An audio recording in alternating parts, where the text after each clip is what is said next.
Close your eyes and imagine a vast, untamed wilderness. Thick, shadowy forests stretch as far as the eye can see, their canopy so dense that sunlight struggles to touch the forest floor. Rivers carve winding paths through rolling hills and marshlands. Mist lingers above the wetlands, and the air is filled with the scent of pine, oak, and damp soil. This is Germania, not yet a nation, but a land of tribes, mystery, and fierce independence. It is the 1st century before Christ, and beyond the frontiers of the Roman world lies a realm that both fascinates and terrifies the Mediterranean imagination. The Romans call its inhabitants Germani, a name that may have originated as an outsider's label, not what the tribes called themselves. These people are not bound by a single kingdom, not united by a single king, but scattered into clans and tribes with shifting alliances, each fiercely protective of its land and freedom. The world of the Germanic tribes was raw, elemental, and unpredictable. They lived in wooden villages surrounded by farmland, their homes simple but sturdy. Each tribe had its warriors, its chieftains, and its sacred places, groves of oak and ash, where druids or priests communed with the gods. Their deities were woven into nature itself, gods of thunder and war, gods of the hunt, gods of the soil and the harvest. The rhythms of the seasons were their calendar, the cycles of planting and battle their measure of time. The first time Rome truly laid eyes on Germania, it was through the eyes of Julius Caesar. During his campaigns in Gaul in the mid-1st century BCE, Caesar saw the Germanic tribes as both a threat and an opportunity. Tall, muscular warriors with wild hair and piercing eyes, who fought with ferocity unmatched by Rome's usual enemies. He wrote about them with both awe and disdain, portraying them as noble savages, uncorrupted by luxury, hardened by the forests and cold winters. But Germania was not easy prey. Unlike Gaul, it had no sprawling cities, no central government, no single king whose defeat would topple the whole land. To conquer Germania was to wrestle with mist itself. Elusive, shapeless, always reforming. Rome tried, oh yes. The legions pushed east of the Rhine, building forts and roads, trying to tame the wilderness. But the forests seemed to swallow them, the swamps dragged down their horses, and the warriors struck with sudden raids before vanishing again into the trees. One story above all captures the spirit of ancient Germania, the Battle of the Teutoburg Forest in 9 CE. It was here that the Germanic tribes, under the cunning leadership of a man known to history as Arminius, dealt Rome one of its greatest defeats.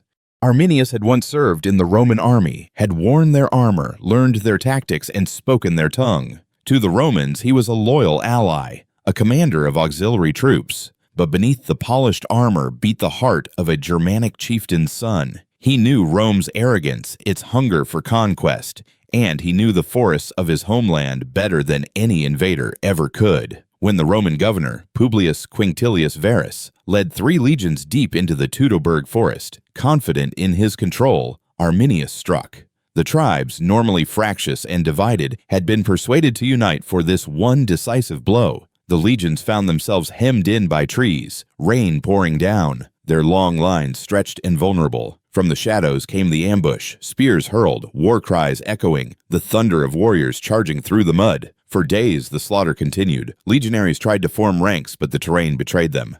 The forest turned into a killing field. By the end, 3 entire Roman legions, some 20,000 men, were wiped from existence. Varus fell on his own sword, and Rome's dream of conquering Germania shattered. When news reached Emperor Augustus, it is said he tore his robes in grief and shouted into the night, "Quinctilius Varus, give me back my legions!" That moment marked a turning point. The Rhine became, for centuries, the boundary of Roman ambition. Germania remained unconquered, but Germania was more than just the enemy of Rome. Life for the tribes was harsh, but also deeply communal. Their societies valued courage, loyalty, and honor. Warriors swore fealty to their chieftains, forming war bands bound by sacred oaths. Feasts in longhouses celebrated victories, with drinking horns of mead passed around fires as skalds recited the deeds of ancestors. Women, too, held an important role, not as warriors, but as the keepers of tradition, prophecy, and social glue.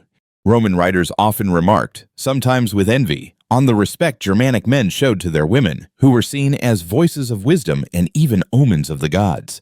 These tribes were not static. They migrated, clashed, and sometimes allied with one another. They moved across rivers, over mountains.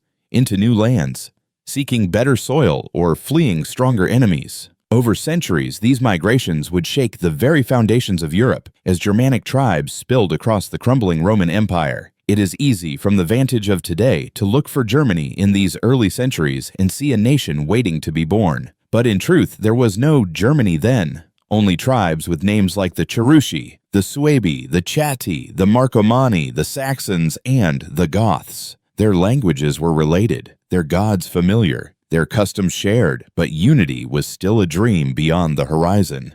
And yet, in their defiance of Rome, in their fierce love of freedom and homeland, the seed of something began to form. A shared memory, a myth of common struggle, a sense that this wild land of forests and rivers was theirs and theirs alone. This seed would take centuries to grow, watered by blood and fire, shaped by the rise and fall of empires, molded by religion and war.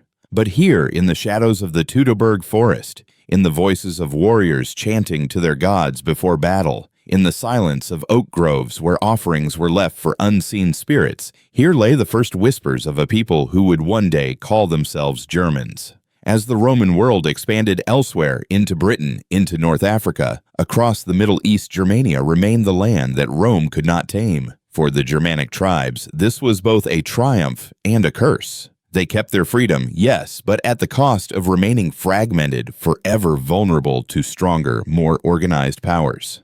Yet their story was only beginning. In time, these tribes would emerge from the forests, march across Europe, topple Rome itself, and carve out kingdoms on its ruins. And in doing so, they would lay the first stones on the long, winding path toward what we now know as Germany. The fire is lit, the shadows flicker, and the story begins here in the forests of Germania, where the spirit of a nation first stirred. The forests of Germania echo with memories of warriors and shamans, of tribes who resisted Rome with fire and blood. Yet as centuries passed, the world beyond those forests changed. Rome itself, once invincible, began to falter. Its cities strained under corruption, its armies weakened by overreach, and its emperors became pawns of intrigue. Out of the cracks in Rome's mighty walls spilled waves of migrations. Huns from the east, Goths, Vandals, and Lombards from the north, all pressing, all hungry for land. And in this chaos, the Germanic tribes moved like restless rivers, carving new paths into history. Among these tribes, one would rise higher than the rest. They were not the largest, nor the fiercest, but they carried a destiny that would shape the very idea of Europe. They were the Franks. The Franks began as a loose confederation of tribes along the Rhine. Their name, it is said, meant the free people, and indeed freedom and warfare were their lifeblood. By the 3rd and 4th centuries, they had become both enemies and allies of Rome, raiding its lands one year, fighting in its armies the next. This dual role gave them an edge. They learned Roman tactics, adopted Roman arms, and slowly, as the empire decayed, began to carve out pieces of it for themselves. By the late 5th century, the Roman Empire in the West had collapsed. Its legions were gone, its emperors dethroned. What remained were fragments.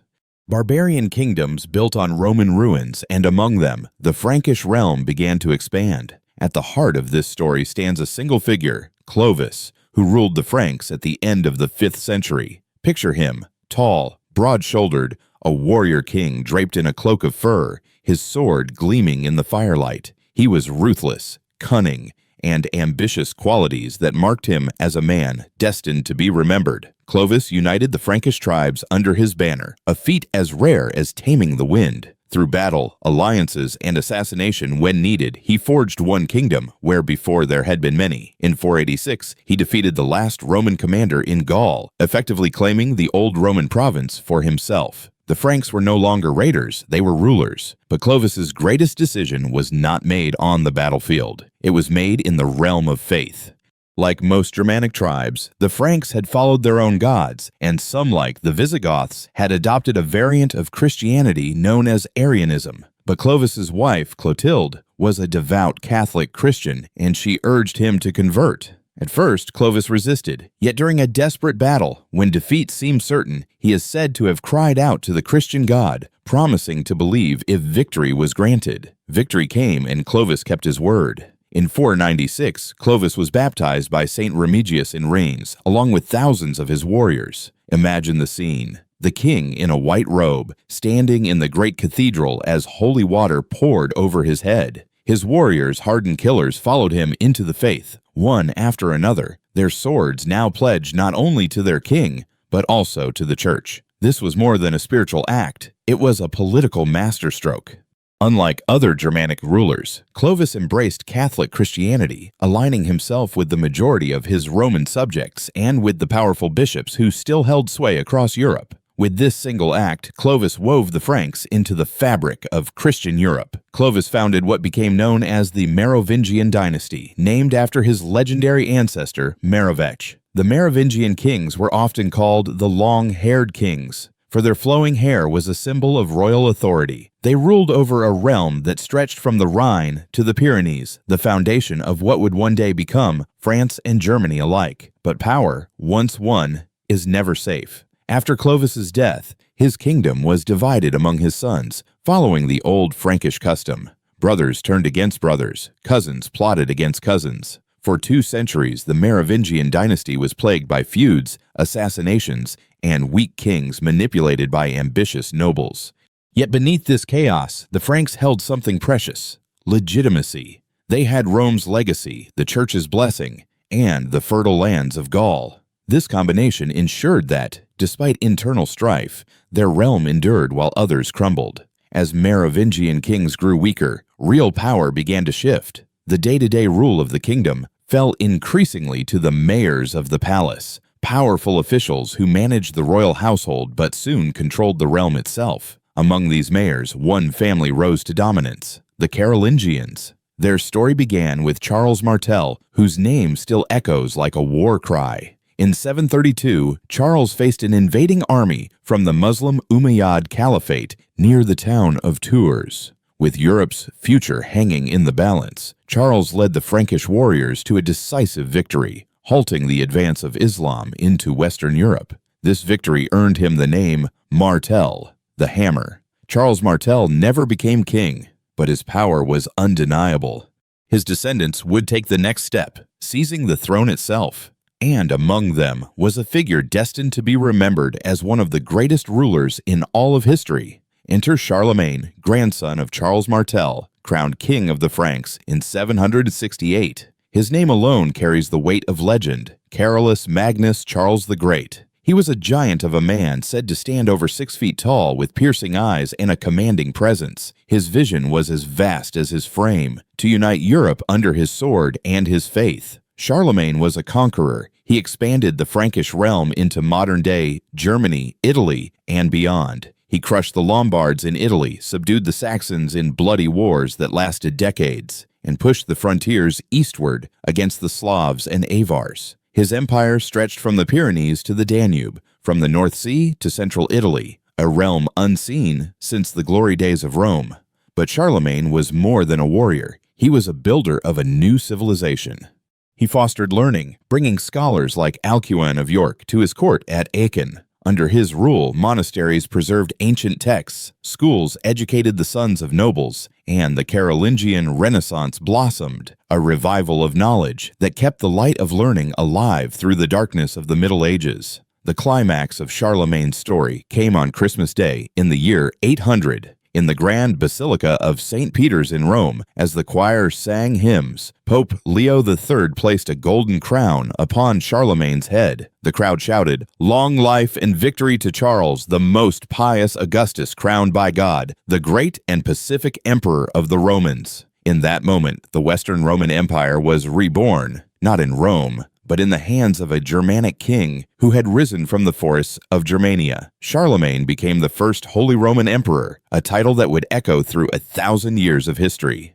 For the first time since antiquity, Europe had a unifying figure, a Christian emperor who stood as both warrior and shepherd, conqueror and reformer. His reign earned him the title Father of Europe. Charlemagne's empire, vast though it was, could not outlive him whole. After his death in 814, it fractured among his heirs, splitting into kingdoms that would one day become France and Germany. The dream of a united empire faded, replaced by centuries of conflict between East and West, between kings and emperors. Yet his legacy endured. He had given Europe a vision of unity, a bond between crown and church, and a foundation of law, learning, and faith. He had taken the raw energy of the Germanic tribes and forged it into something enduring, something greater than tribe or clan. Out of the chaos of the post-Roman world, the Franks had built the scaffolding of medieval Europe, and within this scaffolding lay the roots of Germany itself.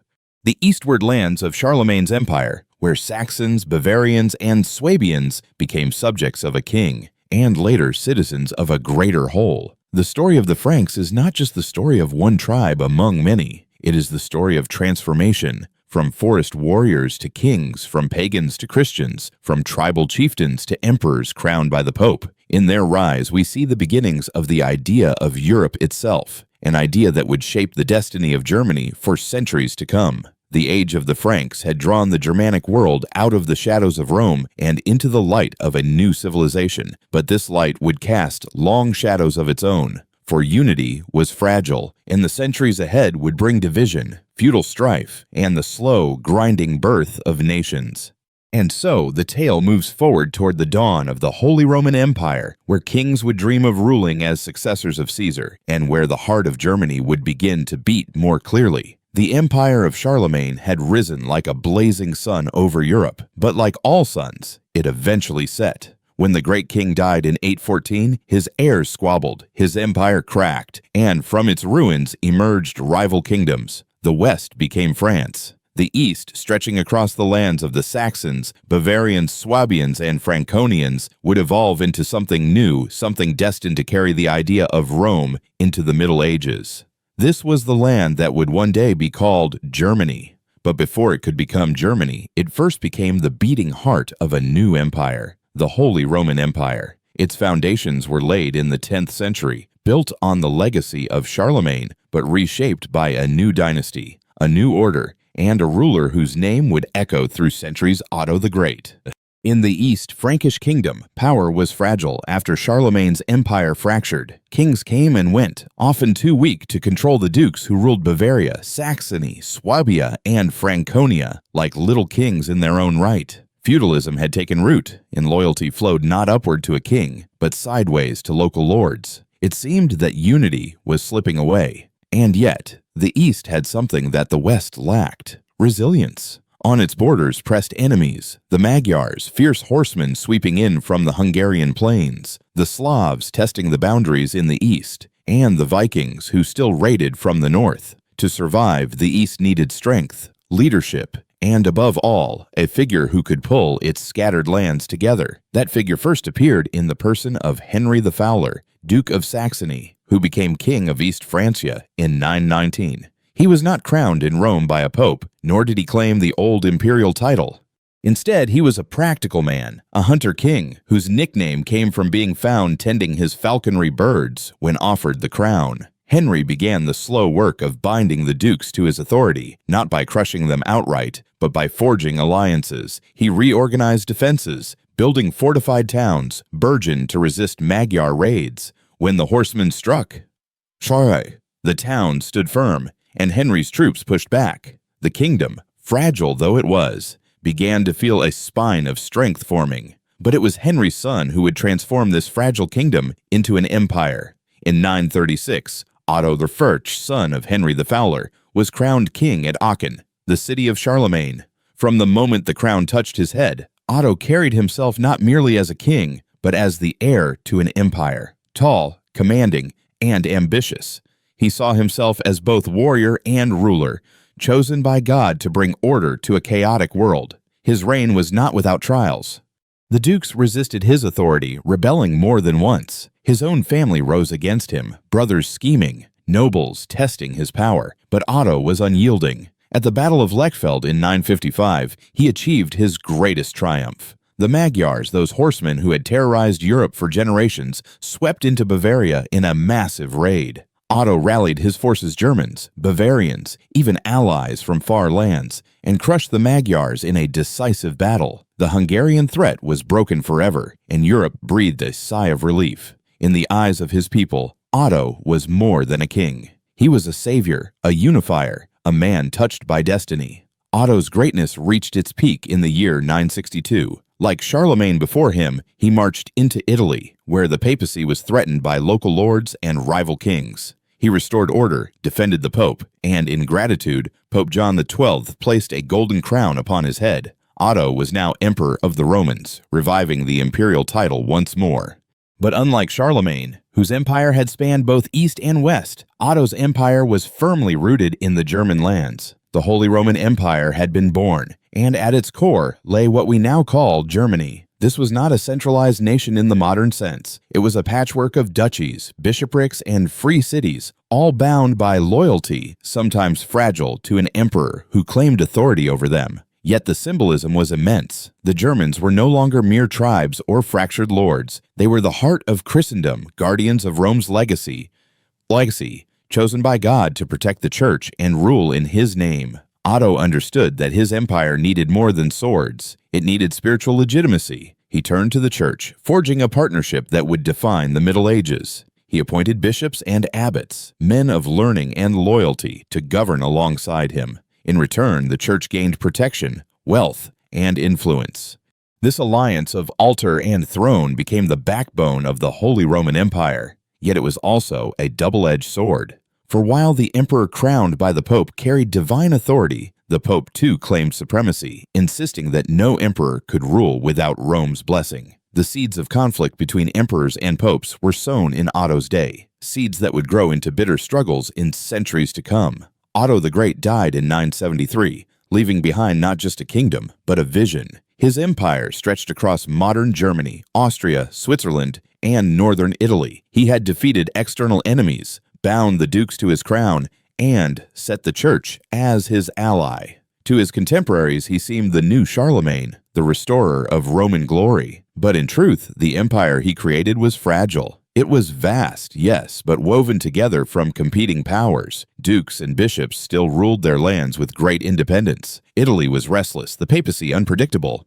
And yet, Otto had given Europe something vital: stability, a sense of order after centuries of raids, migrations, and chaos. For Germany, Otto's empire was the crucible in which its identity began to harden. It was not yet a nation, it would not be for many centuries, but it had become the center of a holy empire, a land whose destiny was to balance the sword and the cross, the emperor and the pope, feudal lordship and imperial vision. As Otto's empire blossomed, so too did the rhythms of medieval life. Castles rose on hilltops, symbols of both protection and power. Cathedrals of stone reached for heaven, their bells calling peasants from the fields to worship. Markets bustled in growing towns, where merchants traded furs, salt, and wine.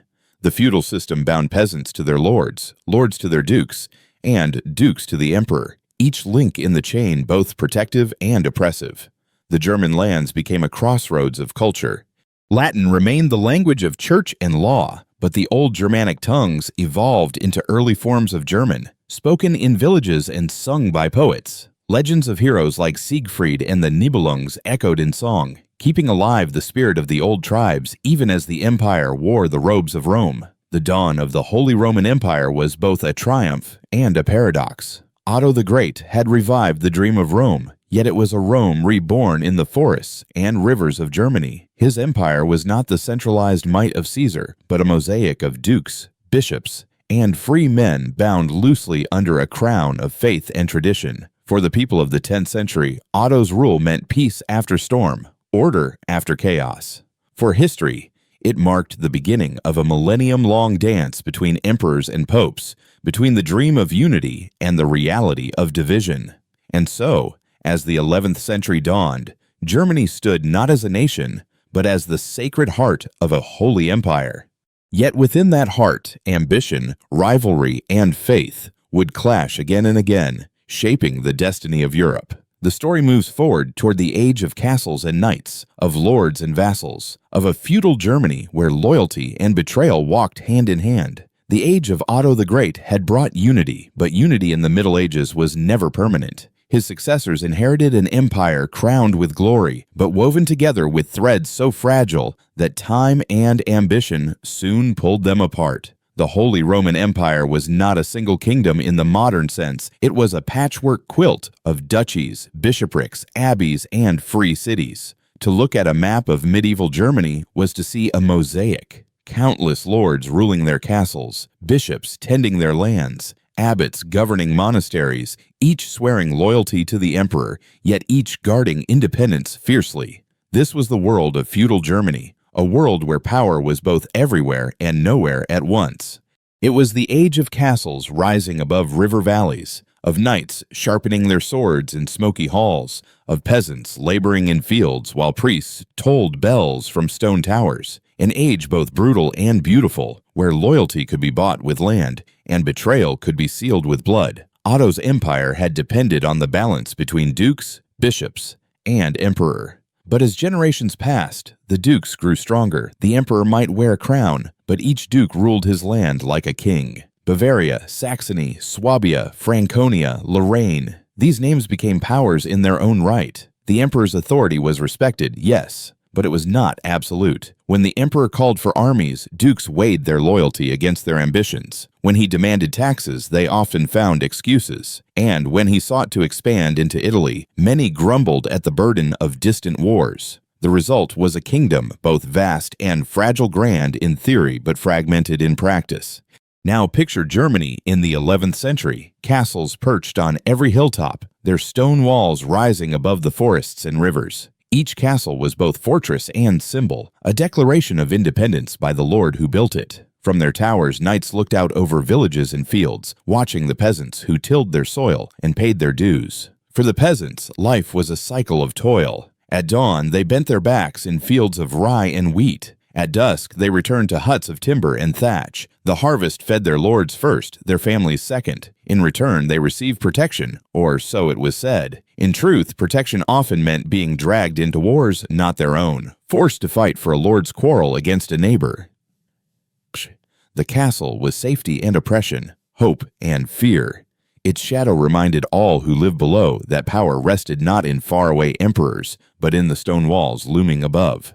From these castles emerged the class that would come to define the age, the knights. At first, they were merely mounted warriors, retainers sworn to fight for their lords. But over time, the church and society gave them a special role. They became figures of chivalry, bound by oaths not only of loyalty, but also of honor. Knights were trained from boyhood. As squires, they polished armor, cared for horses, and learned the arts of war. When finally knighted, often in a solemn ceremony blessed by priests, they became both warrior and symbol. They carried swords etched with crosses, banners bearing family crests, and a sense of destiny larger than themselves. Yet the reality of knights was often more brutal than noble. Many became mercenaries, fighting for plunder rather than principle. Chivalry was an ideal sung by poets, but rarely matched by deeds on muddy battlefields. Still, in their steel and their stories, knights became the enduring icons of medieval Germany. If castles and knights dominated the landscape, so too did the church. Monasteries spread across Germany, their stone cloisters rising in quiet valleys, their bells tolling over the countryside. Monks copied ancient texts, prayed at fixed hours, and cultivated fields. Abbots and bishops wielded not only spiritual power, but also temporal might. Indeed, the church became one of the greatest landowners in Germany. Entire bishoprics were vast estates, richer than dukes, commanding armies of their own. And because emperors appointed bishops, they used the church as a counterweight against the dukes rewarding loyal clerics with lands, titles, and castles. This arrangement strengthened emperors for a time, but it also planted the seeds of conflict. For what if the Pope in Rome, rather than the emperor in Germany, claimed the right to appoint bishops? That question would one day ignite a struggle that shook the empire to its core. The feudal system was a web of obligations. The emperor granted land to dukes, dukes granted fiefs to lords, lords granted parcels to knights. At each level, the bargain was the same. Land in exchange for loyalty, protection in exchange for service. But in reality, loyalty was fragile. If a duke grew too powerful, he might ignore the emperor. If a lord resented his duke, he might shift allegiance. Oaths could be bent, treaties broken, promises forgotten. Feudal Germany was less a pyramid of order than a tangled forest of rivalries. The people lived in this forest of power, rarely glimpsing the emperor who claimed to rule them. To them, the face of authority was their local lord, the one who collected their harvest, demanded their labor, and judged their disputes. Unlike France or England, medieval Germany had no true capital. The emperor traveled endlessly, holding court in Aachen one month, Mainz the next, Bamberg or Worms the month after. This itinerant kingship reflected the reality of his power. He was strongest where his presence was felt. Once he rode on, authority faded, and local lords reasserted themselves. This lack of centralization meant that Germany would never form a unified monarchy like its neighbors. Instead, it remained a collection of semi-independent powers, bound together by tradition, faith, and the emperor's prestige. Yet amid this fragmentation, culture blossomed. Minstrels wandered from court to court, singing tales of love and heroism. The epic of the Nibelungen, a saga of dragons, betrayal, and tragic heroes, was born in this time, echoing the old myths of the Germanic tribes, but dressed in the armor of knights. Cathedrals began to rise in cities like Cologne and Speyer, their towering spires reaching for heaven. Markets bustled with merchants trading wine from the Rhine, salt from the Alps, and furs from the forests. A new middle class of burghers and traders emerged, slowly loosening the grip of feudal lords.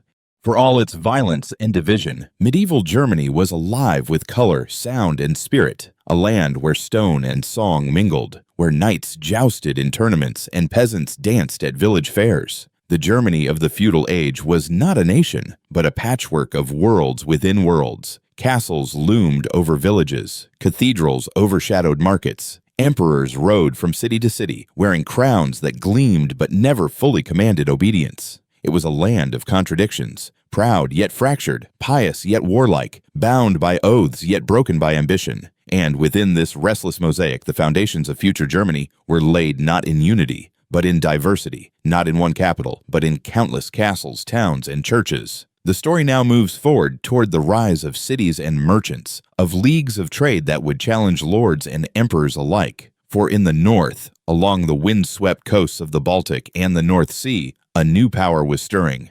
The Hanseatic League, a brotherhood of merchants whose ships would carry Germany into a new chapter of its history. The forests and castles of feudal Germany had defined one age, but a new force was stirring, one that carried no sword, wore no armor, and crowned no emperor. This power came not from the blade, but from the ship's mast, the merchant's ledger, the ringing of coins in a crowded market square. It was the power of commerce, and in medieval Germany, it found its greatest expression in the rise of the Hanseatic League. Germany's rivers had always been lifelines. The Rhine, the Elbe, the Weser. These waters carried goods from inland villages to distant markets. Timber, grain, salt, wine, and furs all floated downstream on barges bound for cities where merchants haggled over prices. But as the Middle Ages advanced, German traders looked beyond their rivers to the wider seas. The Baltic Sea, ringed by forests and fisheries, and the North Sea, gateway to England and the Low Countries, became highways of trade. Wooden cogs with high sides and square sails plied the waves, linking distant shores. And at the heart of this web of commerce stood German merchants, eager, ambitious, and shrewd. The story begins in Lübeck, a city founded in the 12th century on the shores of the Baltic. With its deep harbor and strategic position, Lübeck became the Queen of the Hanse. Its merchants formed guilds to protect their interests, its councilmen governed with a sharp eye for profit, and its ships sailed far and wide, carrying salt, herring, and cloth. Lübeck's model was soon imitated by others. Hamburg, Bremen, Rostock, Wismar all grew into bustling trade hubs. The merchants of these cities realized something profound. United, they were stronger than any lord or duke. And so they began to form alliances, linking city to city, guild to guild, until what emerged was not just a network of trade, but a league of power. By the 13th century, this alliance had a name, the Hanseatic League. It was not a state, nor a kingdom, nor an empire, but a confederation of merchant cities bound together by mutual interest. At its height, over 200 towns belonged to the Hanse, stretching from Bruges in the west to Novgorod in the east, from London in the south to Bergen in the north. The League's influence was immense. It controlled trade routes across the seas, negotiated treaties with kings, and even waged wars to protect its privileges. Its merchants established contours trading outposts in foreign cities. the Steelyard in London, the Hans House in Bruges, the Peterhof in Novgorod. These contours were like embassies of commerce, guarded by walls and privileges, where German merchants lived by their own rules, speaking their own tongue, protected by their own law. What did these merchants trade? The League dealt in the very lifeblood of medieval Europe. From the Baltic came timber, pitch, tar, and furs, carried south to warmer lands. From Russia came wax for candles, honey for mead, and pelts prized by nobles. From the North Sea came herring, caught in vast quantities, salted, and shipped to feed Europe's fasting seasons. In return, the League's ships carried salt from Lüneburg, cloth from Flanders, wine from the Rhine, and later, even spices that trickled in from the east. The Hanseatic merchants were the arteries of medieval commerce, pulsing wealth from one corner of Europe to another. With trade came wealth, and with wealth came independence. Hanseatic cities grew rich, their marketplaces thronged with buyers and sellers, their warehouses bursting with goods. Brick Gothic churches rose above harbors, their tall spires proclaiming both faith and prosperity.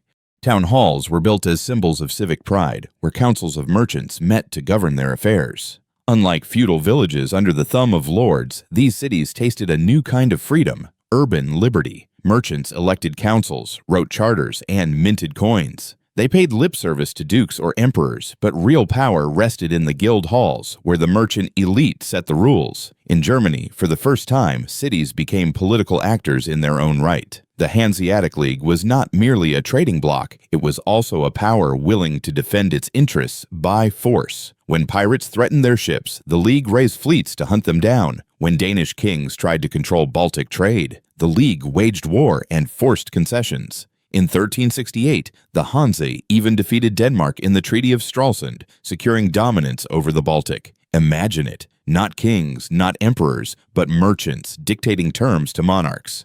It was a striking reversal of the medieval order. Step into a Hanseatic city, and you would hear the clatter of wagon wheels on cobblestones, the cries of hawkers in market squares, the scent of fish, salt, and spice.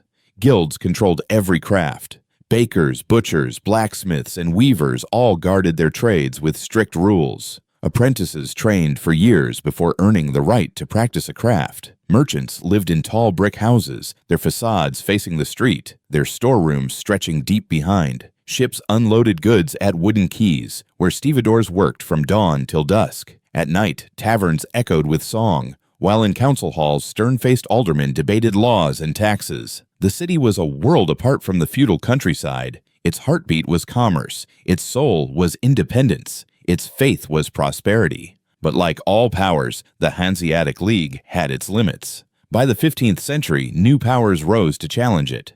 The kingdoms of Denmark, Sweden, and Poland grew stronger. Dutch merchants in Amsterdam began to outcompete the Hanse with faster ships and bolder ventures. England, once a trading partner, sought to control its own commerce. The League, once dominant, began to fade. Cities bickered, unity faltered, and wars drained resources. By the 16th century, the League was but a shadow of its former self still existing, but no longer commanding the seas. Yet its legacy endured. The Hanseatic League had done more than trade goods. It had reshaped Germany. It had given cities independence, fostered a spirit of cooperation, and shown that power could flow from wealth as surely as from swords. The memory of the Hanse lingered long after its decline. Even today, German cities like Lübeck, Hamburg, and Bremen proudly bear the title Free and Hanseatic, a reminder of their medieval glory. Most importantly, the Hanse sowed the seeds of a new order. In its rise, we see the first glimpse of a bourgeois society. Merchants and traders, not knights and lords, setting the course of history. This shift would one day underpin the modern age, where commerce, cities, and citizens would stand at the heart of nations. In the age of the Hanse, Germany was not yet a nation, but it was a land alive with bustling ports and crowded markets, its people tied to the winds and waves as much as to soil and stone. The castles of dukes still loomed, but in the north, the towers of city halls and churches proclaimed a different kind of power. The power of trade, of wealth, of civic pride. As the Hanseatic League reached its zenith and decline, a deeper storm brewed on the horizon. Faith itself, the glue that bound society, was about to be torn apart. The next chapter in Germany's history would not be written in salt or silver, but in ink nailed to a church door. A monk named Martin Luther was waiting, and with him would come the Reformation, a revolution of spirit that would shake Germany to its foundations. The bells of medieval Germany had long rung to a single rhythm, the rhythm of the Catholic Church. For centuries, faith was the great binding force of Europe. Cathedrals rose above the towns, monks prayed in cloisters, and every birth, marriage, and death was sanctified at the altar. The Pope in Rome was father of Christendom, and the emperor, crowned by papal blessing, was guardian of the faith. But by the dawn of the 16th century, cracks spread through this sacred order. The church was wealthy beyond measure, owning vast estates, collecting tithes and selling indulgences, pieces of parchment promising forgiveness of sins, exchanged for coin. Many bishops lived in luxury, more princes than shepherds, and the faithful grew uneasy. Germany, with its restless patchwork of princes and its proud tradition of independent cities, became the tinderbox.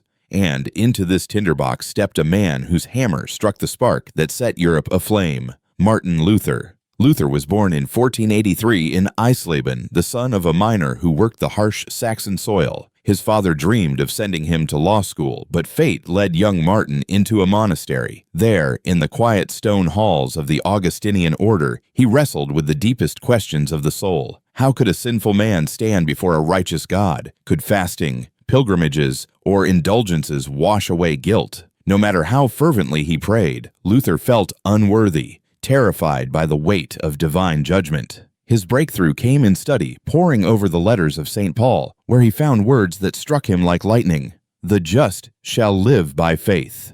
It was not rituals, not indulgences, not the machinery of the church that saved souls. It was faith alone, through the grace of God. This truth burned in Luther's heart, and he would not keep it hidden. On October 31st, 1517, in the small university town of Wittenberg, Luther nailed his 95 theses to the door of the castle church. The act was not intended as rebellion, but as a call to debate, a scholar's challenge. Yet the words were incendiary, a denunciation of indulgences, of corruption, of the very foundations of church authority. Thanks to the printing press, a new invention spreading like wildfire across Europe, Luther's theses were copied, printed, and carried far beyond Wittenberg. What once might have been a local dispute became a continental revolution. Within weeks, Germany buzzed with Luther's words. Within months, all of Europe heard his voice. Rome did not ignore him. The Pope summoned Luther, demanded he recant. But Luther was no longer a timid monk. In fiery pamphlets and sermons, he spoke directly to the people in German, not Latin, denouncing papal abuses and proclaiming a new vision of faith. In 1521, at the Diet of Worms, Luther stood before Emperor Charles V, the most powerful monarch in Europe, surrounded by princes, bishops, and nobles. Ordered to retract his writings, Luther's reply rang like thunder. "Here I stand. I can do no other. God help me." With those words, Luther defied both Pope and Emperor. He was declared an outlaw, his books banned, his life forfeit. Yet he found refuge with sympathetic princes, and from his exile in Wartburg Castle, he translated the Bible into German, giving ordinary people access to Scripture in their own tongue. Luther's defiance unleashed forces no emperor could contain. Across Germany, preachers took up his call. Churches stripped away statues, altars, and relics. Priests married. Congregations sang hymns in German.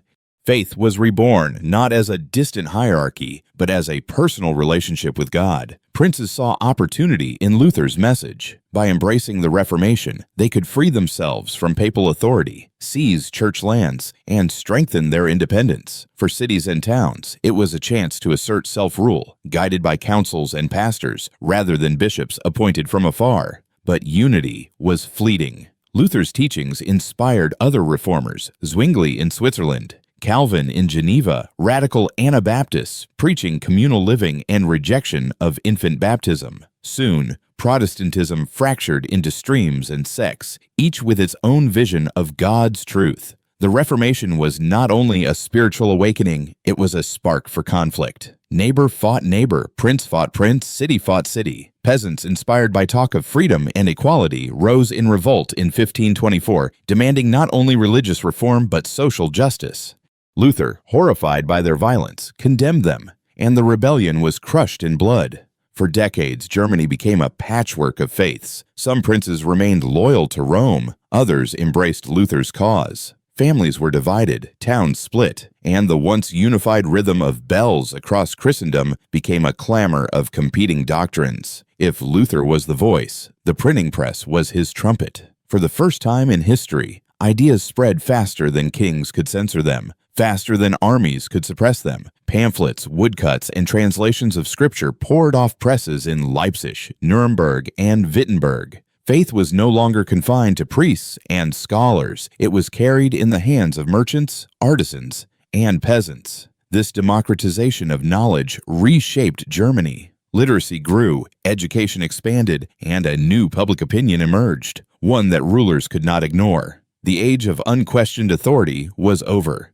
By the mid-16th century, the religious upheaval had shaken the very foundations of the Holy Roman Empire. Emperor Charles V fought tirelessly to preserve Catholic unity, but the Protestant cause proved too strong. Finally, in 1555, the Peace of Augsburg was signed, recognizing the principle of cuius regio, eius religio, whose realm, his religion.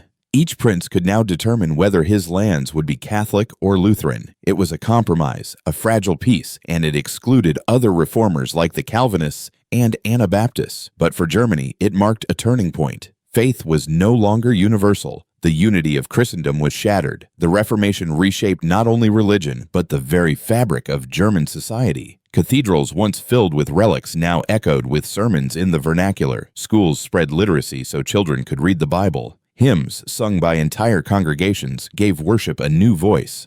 For princes, the Reformation meant independence from Rome, the growth of local authority, and new sources of revenue. For common people, it meant a faith closer to home, but also confusion, conflict, and at times persecution. The old order of a single faith, a single church, had collapsed. In its place stood a landscape of division, Catholic and Protestant, emperor and prince, Rome and Wittenberg, each pulling in different directions. Germany, in the age of the Reformation, was a land aflame with conviction. The hammer that struck the church door in Wittenberg echoed across centuries, shaking kings and popes, peasants and professors alike. The Reformation was more than a religious movement. It was a revolution of thought, of power, of identity.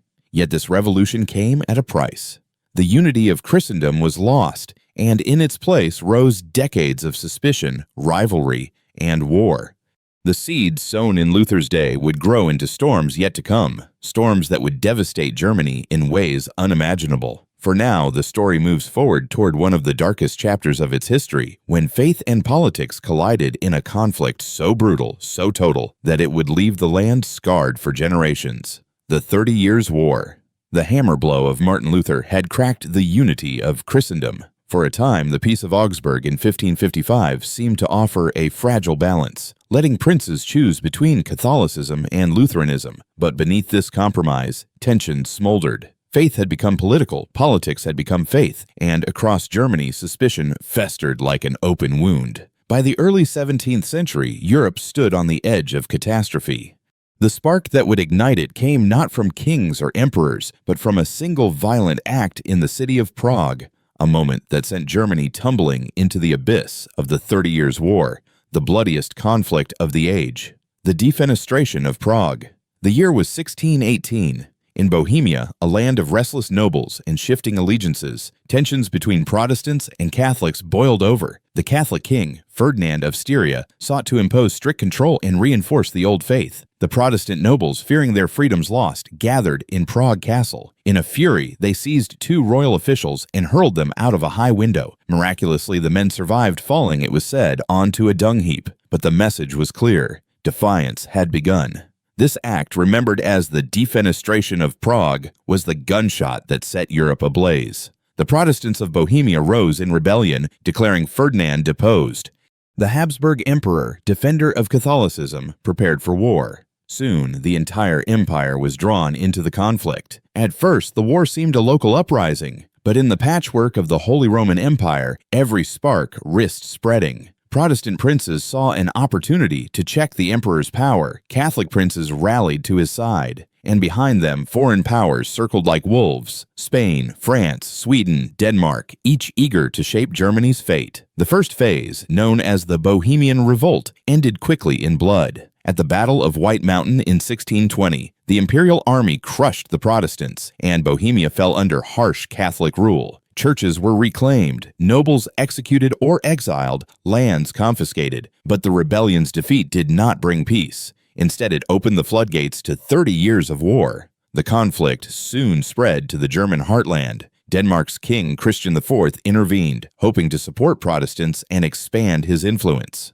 He was defeated by the emperor's brilliant general, Albrecht von Wallenstein, a man whose name became synonymous with ruthless ambition. Wallenstein built a vast army, not from loyalty to faith, but from loyalty to profit. He raised troops with promises of plunder, feeding his soldiers off the very land they ravaged. Villages burned, peasants starved, and fields lay fallow. War was no longer a clash of kings. It was a plague upon the land itself. Then came Sweden.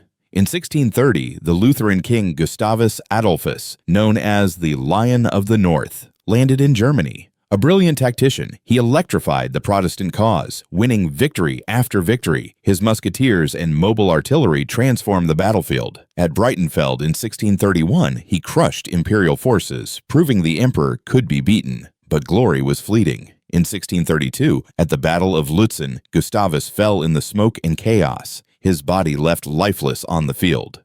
His death plunged the Protestants into despair, but the war raged on, each side too bloodied to quit, too proud to yield. As the 1630s dragged on, the war shifted from religious struggle to geopolitical chess. Catholic France, long wary of the Habsburgs' power, entered the war not to defend Protestants, but to weaken their rivals in Vienna and Madrid. The war had become a struggle not of faith, but of dominance. French troops marched into Germany, clashing with imperial armies. The land, already scarred, became the battlefield of Europe. From the Rhine to the Elbe, from Bavaria to Saxony, armies trampled fields, sacked towns, and spread famine and plague. For ordinary Germans, there was no safety. The war was everywhere, endless, pitiless. To understand the 30 Years' War, one must step not onto the battlefield, but into the smoking ruins of a village. Picture it. Huts charred to ash, the church roof collapsed, livestock driven off, and the surviving peasants huddled in the woods, gaunt with hunger. Soldiers, unpaid and desperate, lived by plunder. They raided homes for food, took women by force, and cut down any who resisted. Disease followed armies like a shadow typhus, dysentery, plague. Famine stalked the land. Chroniclers wrote of villages reduced to ghosts, of wolves prowling deserted streets, of fields abandoned so long they returned to forest. Entire regions lost a third, sometimes half, of their population. Germany, once the heart of Europe, became a land of ashes and graves. Wallenstein and the emperor. Amid this devastation, personalities loomed large. None greater than Wallenstein, the mercenary general who wielded power like a king. His army was his throne, his ambition boundless. At the height of his career, he controlled swaths of Germany, negotiating with friend and foe alike, sometimes against the wishes of Emperor Ferdinand II. Suspicion grew. Was Wallenstein a servant of the empire or its rival? In 1634, his enemies answered. Branded a traitor, he was assassinated by his own officers, cut down in a dimly lit chamber. His death removed a giant from the stage, but the war ground on without him. By the 1640s, exhaustion consumed all sides. The war had raged for more than 2 decades, draining treasuries, destroying armies, and annihilating entire regions. Even victors found little to celebrate, victories bought with gold and blood that yielded no lasting gain. Finally, in 1648, peace came in the form of the Treaty of Westphalia, signed in the cities of Münster and Osnabrück.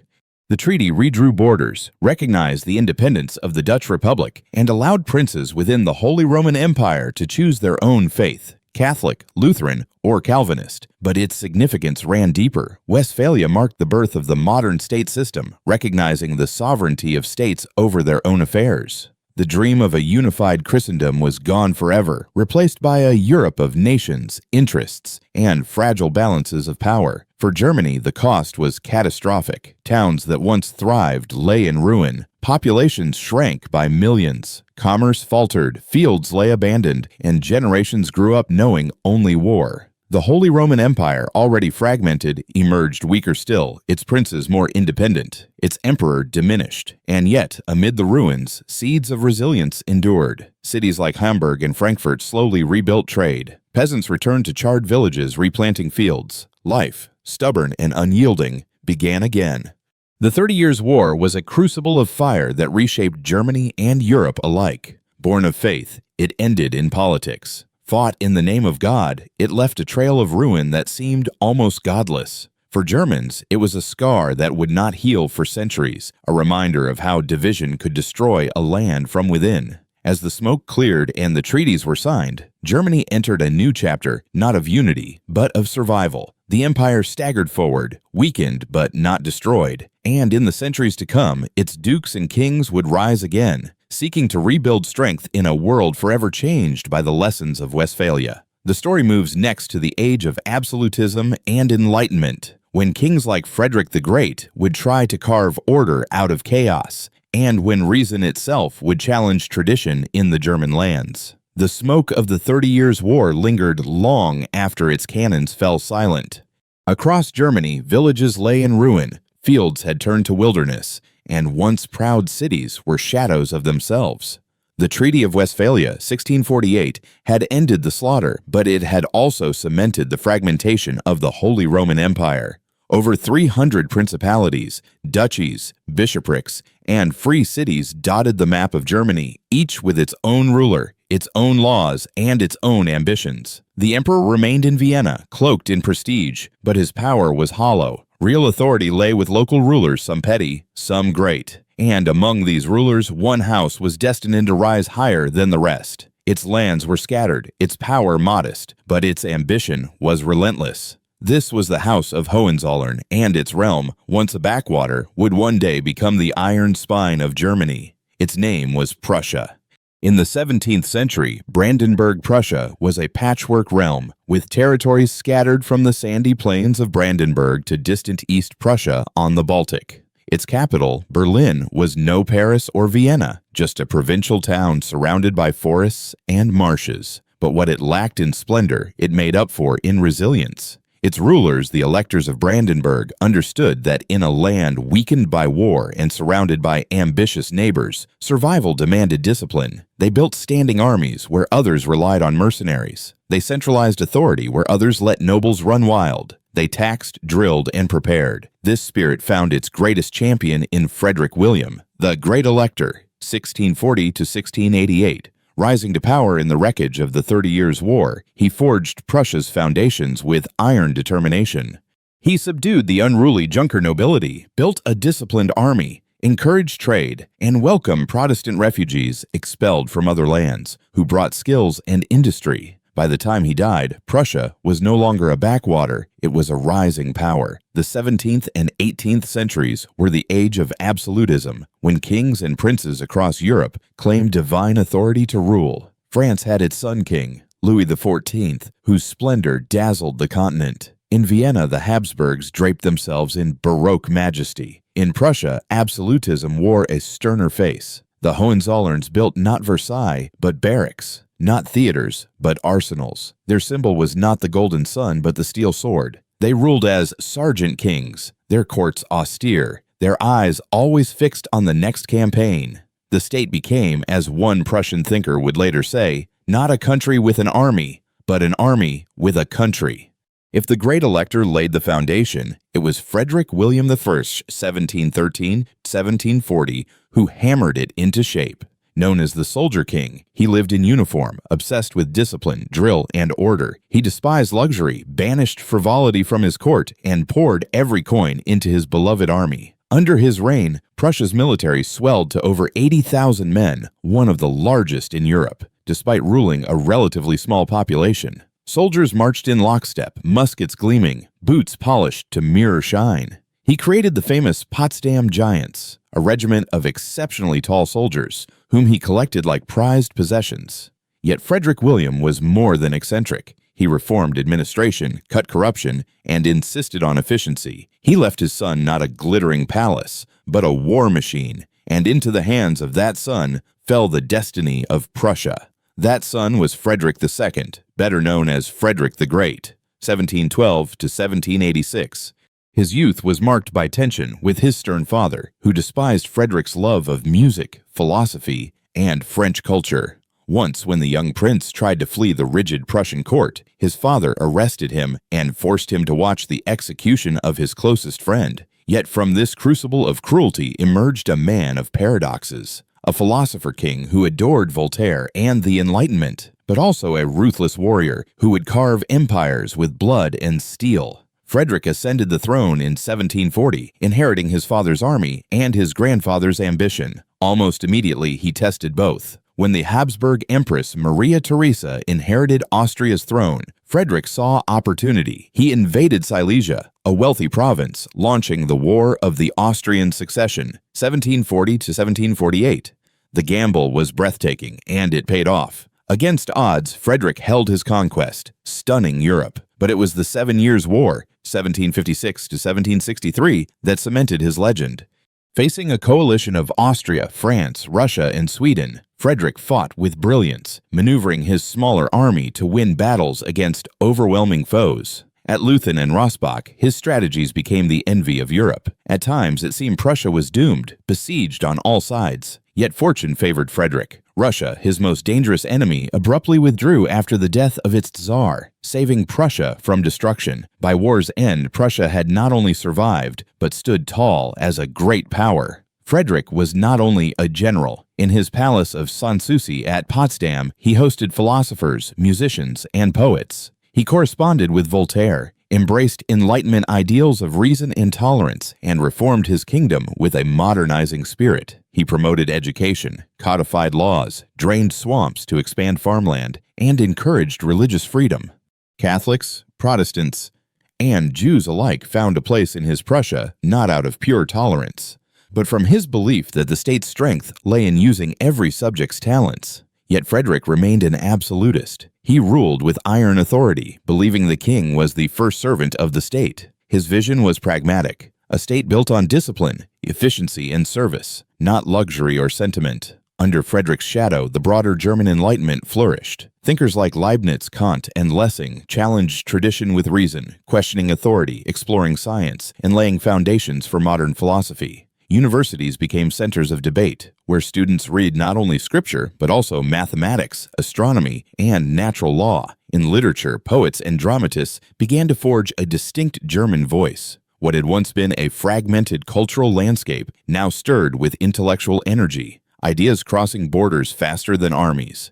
By Frederick's death in 1786, Prussia was no longer a provincial backwater, it was a European power. Alongside Austria, it became one of the twin pillars of Germany, its influence stretching far beyond its size. The Holy Roman Empire remained fragmented, its emperor still in Vienna, but real power now flowed through Prussia's disciplined armies and enlightened reforms. The stage was set for centuries of rivalry between Austria and Prussia, a rivalry that would one day shape Germany's unification. The age of absolutism and enlightenment left Germany divided but transformed. Princes still ruled their petty realms, bishops their dioceses, emperors their hollow empire. Yet amid this mosaic, Prussia had risen like a steel blade, sharp and unbending. Frederick the Great stood as both warrior and thinker, proof that in the German lands, intellect and discipline could walk hand in hand.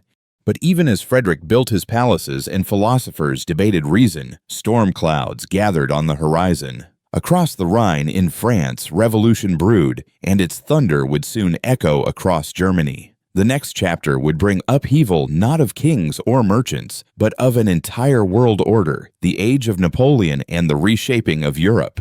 The 18th century in Germany had closed with the march of soldiers in precise lines, the debates of philosophers in candlelit rooms, and the growing rivalry between Austria and Prussia. The Enlightenment promised reason, order, and progress. Yet across the Rhine in France, reason became fire, and progress turned to revolution.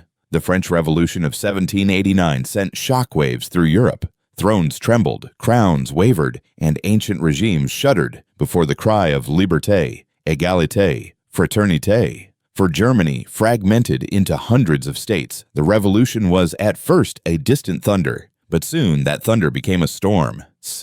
The man who carried it was Napoleon Bonaparte, and his armies would march across German soil, sweeping away centuries of tradition. By 1789, the Holy Roman Empire was already a relic. Its emperor in Vienna wore a crown of prestige, but wielded little authority. Princes, dukes, bishops, and free cities clung to their independence, while Austria and Prussia loomed as the only real powers. When revolutionary France declared war on its neighbors, the empire reluctantly joined coalitions to stop the spread of radical ideas. But its armies were uncoordinated, its rulers divided. Against the fervor of French revolutionaries, German troops faltered. The Rhine frontier became a battlefield, and soon the old order teetered. From the turmoil of revolutionary France rose a general whose brilliance and ambition eclipsed all others: Napoleon Bonaparte.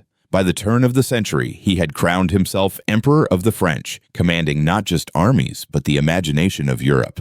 His campaigns were swift, his strategies dazzling, his victories legendary. For Germany, Napoleon was both conqueror and reshaper. At Austerlitz, 1805, he shattered the Austrians and their Russian allies. At Jena and Auerstedt, 1806, his legions crushed the Prussian army, once the pride of Frederick the Great. Berlin fell, Prussia humbled, and Austria weakened. The German world lay at his feet. In 1806, under pressure from Napoleon, Emperor Francis II did the unthinkable. He laid down the crown of Charlemagne, dissolving the Holy Roman Empire after nearly 1,000 years of history. What had begun with Otto the Great in 962 ended with Napoleon's demand. The empire was gone, swept aside like a crumbling castle before the tide. In its place, Napoleon created the Confederation of the Rhine, a coalition of German states bound not to the emperor in Vienna, but to the emperor in Paris. Princes who submitted to him were rewarded with lands and titles. Those who resisted were crushed.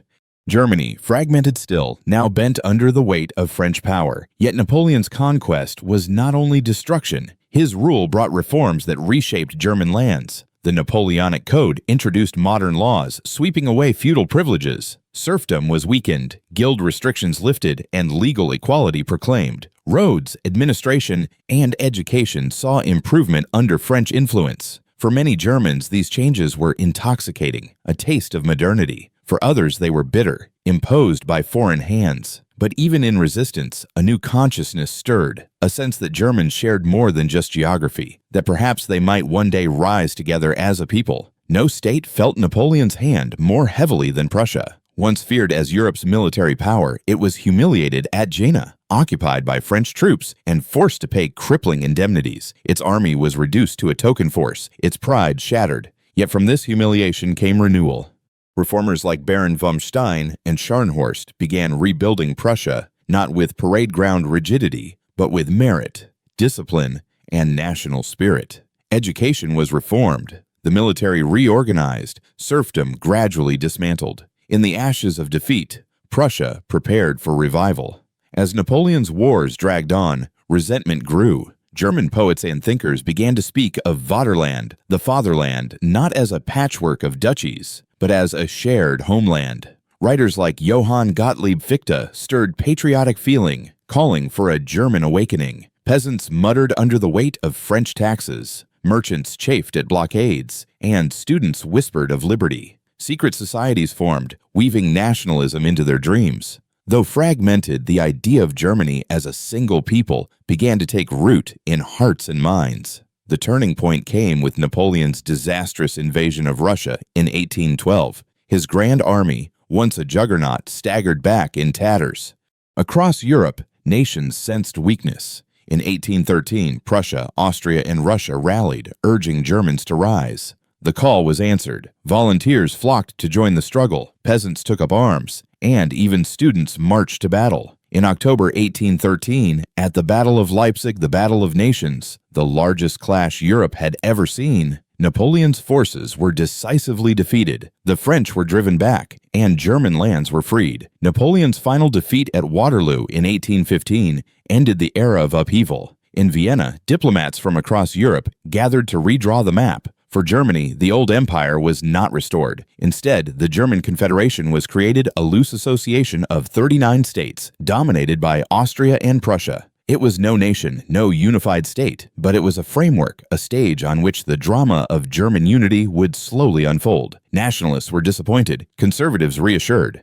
For now, order returned, but the embers of change smoldered beneath the surface. Napoleon had swept through Germany like a tempest, tearing down ancient structures, humbling proud armies, and reshaping society. The Holy Roman Empire was gone. Its 1,000-year legacy ended in a single stroke. In its place, modern ideas of law, reform, and nationality took root, carried both by French imposition and German resistance. The Germans were still divided, but their divisions had been thrown into sharp relief. For the first time, the thought of unity was no longer just a dream of poets, but a question of politics and destiny. As the 19th century dawned, the German land stood between past and future, restored to peace, but restless under the weight of possibility. Ahead lay revolutions, uprisings, and the slow, grinding march toward nationhood.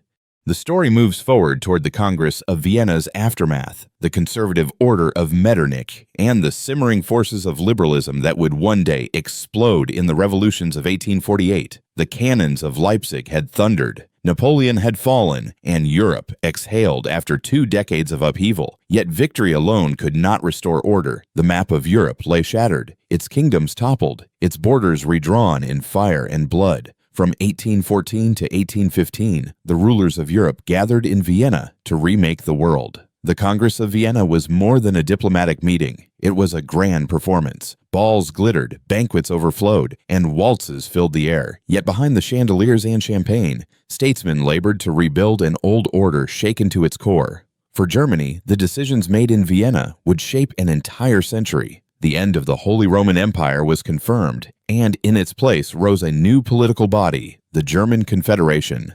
The Holy Roman Empire, dissolved by Napoleon in 1806, had never been a nation. It was a labyrinth of duchies, bishoprics, and free cities bound together by tradition and faith. Now, in Vienna, the question loomed: what to do with the German lands? Nationalists dreamed of a united Germany, one nation bound by language and culture, free from foreign domination. Conservatives, led by Prince Metternich of Austria, feared such dreams. To him, nationalism was a flame that, once lit, would consume thrones and topple dynasties. Better to restore the balance of power, to cage the restless spirit of revolution, to ensure stability at all costs. The solution was compromise. In 1815, the German Confederation, Deutscher Bund, was created, a loose association of 39 states, including Austria, Prussia, Bavaria, Saxony, Hanover, and a multitude of small duchies and free cities. The Confederation had no king, no parliament of the people. Instead, it was governed by a federal diet in Frankfurt, presided over by Austria. Each state retained sovereignty. Each prince kept his throne. The dream of German unity was postponed, smothered under the weight of diplomacy. To conservatives, this was triumph. Order without revolution, tradition without upheaval. To nationalists and liberals, it was betrayal, a prison of small states ruled by princes indifferent to the will of the people. At the heart of the Confederation lay a rivalry. Austria, ancient and mighty, saw itself as natural leader, custodian of tradition, guardian of stability. Prussia, disciplined and rising, nursed ambitions that reached beyond its sandy fields and barracks. The two powers coexisted uneasily, balancing each other like twin pillars. Their rivalry would define German politics for decades, a duel of vision and destiny. No figure loomed larger over post-Napoleonic Germany than Prince Clemens von Metternich, Austria's foreign minister. Elegant, calculating, and conservative to his core, Metternich believed Europe could only survive by suppressing revolution and preserving monarchy. He saw Germany as the front line of this struggle. Universities teemed with students reading Goethe and Schiller, debating freedom, dreaming of a united nation. Secret societies like the Burschenschaften gathered in candlelit rooms, weaving nationalism into their songs. To Metternich, these were sparks that could ignite a firestorm. In 1819, after a student assassinated a conservative writer, Metternich struck back with the Carlsbad Decrees. Censorship was tightened, universities placed under surveillance, assemblies banned. Germany entered the age of Metternich, a time of repression, where stability was enforced with chains of fear. Yet repression could not silence the heartbeat of nationalism. Writers, poets, and thinkers kept the dream alive in verse and philosophy. The brothers Grimm collected German fairy tales, binding cultural identity in story and folklore. Historians traced a shared past from Arminius to Charlemagne, nurturing the sense of a German destiny. Every festival, every song, every gathering of students became more than tradition. It was resistance, a quiet defiance of the order imposed from Vienna. Even as politics stagnated, the economy stirred. Trade began to flow across borders, and in 1834, the Zollverein, a customs union led by Prussia, abolished tariffs among member states. For the first time, goods moved freely across much of Germany, knitting together markets and fostering prosperity. The Zollverein was more than economic policy, it was political foresight. By binding states together in commerce, Prussia laid groundwork for unity, one coin and one contract at a time. Austria, excluded from the Union, found itself edged aside. The rivalry deepened. Across Europe, revolution simmered. In 1830, uprisings shook France and Belgium. In Poland, patriots rose against foreign rule. In Italy, whispers of unification spread. Germany remained quiet under Metternich's iron hand, but the discontent grew. Factories multiplied, smoke rose over towns, and a new class of workers toiled in mills and foundries. The Industrial Revolution, slow at first, began to reshape society. Alongside nobles and peasants, now stood bourgeois liberals demanding constitutions and workers demanding justice. The old feudal order no longer matched the reality of the age. The Congress of Vienna had restored stability, but at a cost. It had caged a people yearning for nationhood, smothered voices calling for liberty, and preserved a fragile balance by denying change. Germany remained a confederation, a mosaic of princes under Austria's watchful eye, but beneath the surface, forces gathered, the spread of ideas, the growth of commerce, the stirrings of nationalism.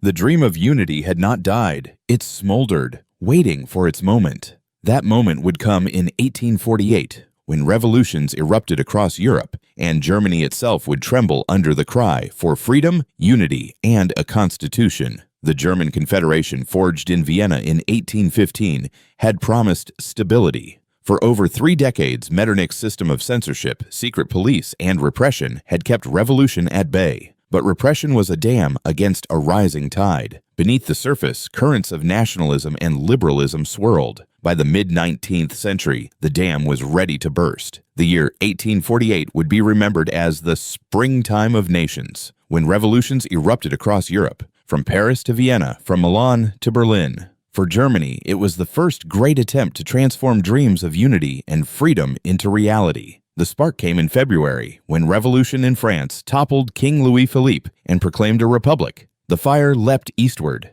In Vienna, students and workers filled the streets, forcing Metternich, the architect of reaction, to flee the city in disguise. His fall was like the collapse of an old wall. The guardian of the old order was gone, and the wave of change surged forward. In Germany's towns and cities, people poured into the streets, demanding constitutions, freedom of the press, and national unity. Barricades rose in Berlin, Frankfurt, and Munich. Crowds carried banners of black, red, and gold, the colors of German nationalism singing songs of liberty. For a moment, it seemed history itself had turned. In March 1848, Berlin erupted. Workers, students, and citizens clashed with soldiers in narrow streets, smoke thick with gunfire. Barricades of cobblestones and wagons blocked avenues as revolutionaries fought for freedom. For 2 bloody days, Berlin became a battlefield. When the smoke cleared, the dead lay in rows.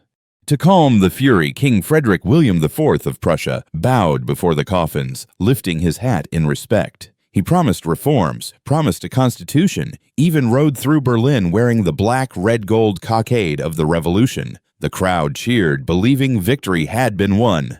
But promises are easier made than kept. Out of the chaos emerged a bold experiment. The Frankfurt Parliament, the first all-German National Assembly. Delegates from across the German states, professors, lawyers, journalists, even a few nobles gathered in St. Paul's Church in Frankfurt. It was a moment of breathtaking symbolism. After centuries of division, Germans sat together to debate a common future. Should Germany be a monarchy or a republic? Should Austria be included or excluded? What rights should be guaranteed to citizens? The debates were fiery, the vision grand. A constitution was drafted, proclaiming freedom of speech, equality before the law, and a parliament representing the people. It was the first serious attempt to make Germany a modern nation. Yet unity was not simple. delegates faced the German question: should a united Germany include Austria, Großdeutschland, Greater Germany, or exclude it, leaving leadership to Prussia, Kleindeutschland, Lesser Germany? Austria, sprawling with Hungarians, Czechs, Italians, and Croats, seemed too diverse to fit neatly into a German nation. Many delegates leaned toward Prussia as leader of a smaller, more cohesive Germany. But to crown a Prussian king as emperor, would he accept? Would he bow to a crown offered by revolution? The answer would shape Germany's destiny. In March 1849, after months of debate, the Frankfurt Parliament offered the imperial crown to Frederick William IV of Prussia. It was a moment heavy with symbolism, a German emperor chosen by the people, bound by a constitution. But the king recoiled.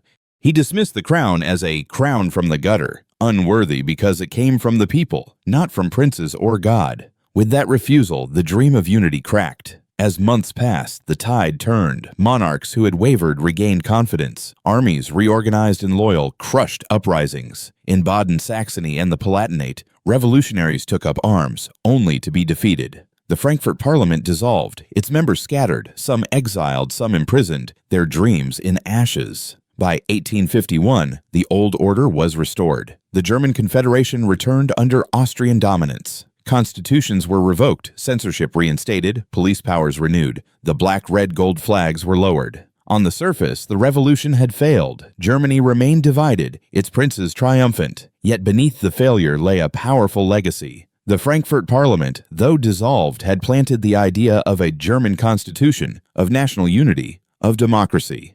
Students who had sung revolutionary songs would carry those dreams into future decades. Writers and thinkers would remember the taste of possibility. And ordinary Germans, who had once marched under a common flag, would never again forget that they had imagined themselves one people. Meanwhile, society continued to transform. Factories multiplied, railways stitched together cities, and workers crowded into industrial towns. The Industrial Revolution, gathering momentum, created a new class of laborers who demanded rights and a new bourgeoisie who demanded representation. The old feudal order could not last forever. 1848 had been a rehearsal, a failed attempt, but its echoes would ring into the future, setting the stage for the next great movement, the rise of Bismarck, the Iron Chancellor, who would achieve by blood and iron what the revolutionaries could not achieve by speeches and votes. The revolutions of 1848 were like a spring storm, violent, brief, and ultimately suppressed. Yet storms clear the air, and in their wake, the seeds of change take root. For Germany, those seeds were nationalism and democracy, ideals that refused to die. The barricades of Berlin, the debates in Frankfurt, the fallen hopes of students and workers all became part of the long road to unity. The princes had triumphed for now, but the people had tasted freedom, and that taste could not be forgotten. The story now turns to a new era when monarchs reasserted control, but one man ambitious, cunning, ruthless would use the failures of 1848 as stepping stones to power. His name was Otto von Bismarck, and he would reshape Germany forever. The revolutions of 1848 had risen with fire and fallen in ashes. The barricades were cleared, the black, red, gold banners hidden away, and the princes reclaimed their thrones. Germany remained fragmented, trapped in the patchwork quilt of the Confederation. To the idealists, the dream of unity seemed lost. But dreams do not die, they change form. If the students of 1848 had sought unity with speeches and constitutions, the next chapter would be written with steel, cannon fire, and the art of power. The man who seized that moment was not a poet, not a revolutionary, but a Prussian aristocrat with sharp eyes, an iron will, and a taste for cigars and diplomacy. His name was Otto von Bismarck, and he would forge Germany in a way no parliament could. Born in 1815, the year of Napoleon's defeat, Bismarck grew up in the conservative world of Prussian Junkers, the landed aristocracy. Proud, stubborn, and witty, he earned the nickname the Iron Chancellor, not from his childhood, but from his unflinching philosophy of rule. Bismarck despised empty idealism. The great questions of the time, he declared in 1862, will not be decided by speeches and majority decisions. That was the great mistake of 1848, but by blood and iron. It was not democracy that would unite Germany, but power. The careful balancing of diplomacy, the ruthless use of war, and the unshakable dominance of Prussia. As Prime Minister of Prussia, appointed in 1862 by King Wilhelm I, Bismarck wielded authority with brilliance and cunning. He maneuvered between liberals and conservatives, taming parliament when needed, ignoring it when necessary. Always, he kept his eye on the prize: German unity under Prussian leadership, not Austrian dominance. The first obstacle to Prussian leadership was Austria, the traditional power of the German world. For centuries, Austria had presided over the Holy Roman Empire and now over the German Confederation. To achieve unity, Bismarck knew Austria must be pushed aside. The opportunity came in 1864 in a seemingly minor dispute over the duchies of Schleswig and Holstein, contested lands between Denmark and the German states. Bismarck engineered a war with Denmark, drawing Austria into alliance.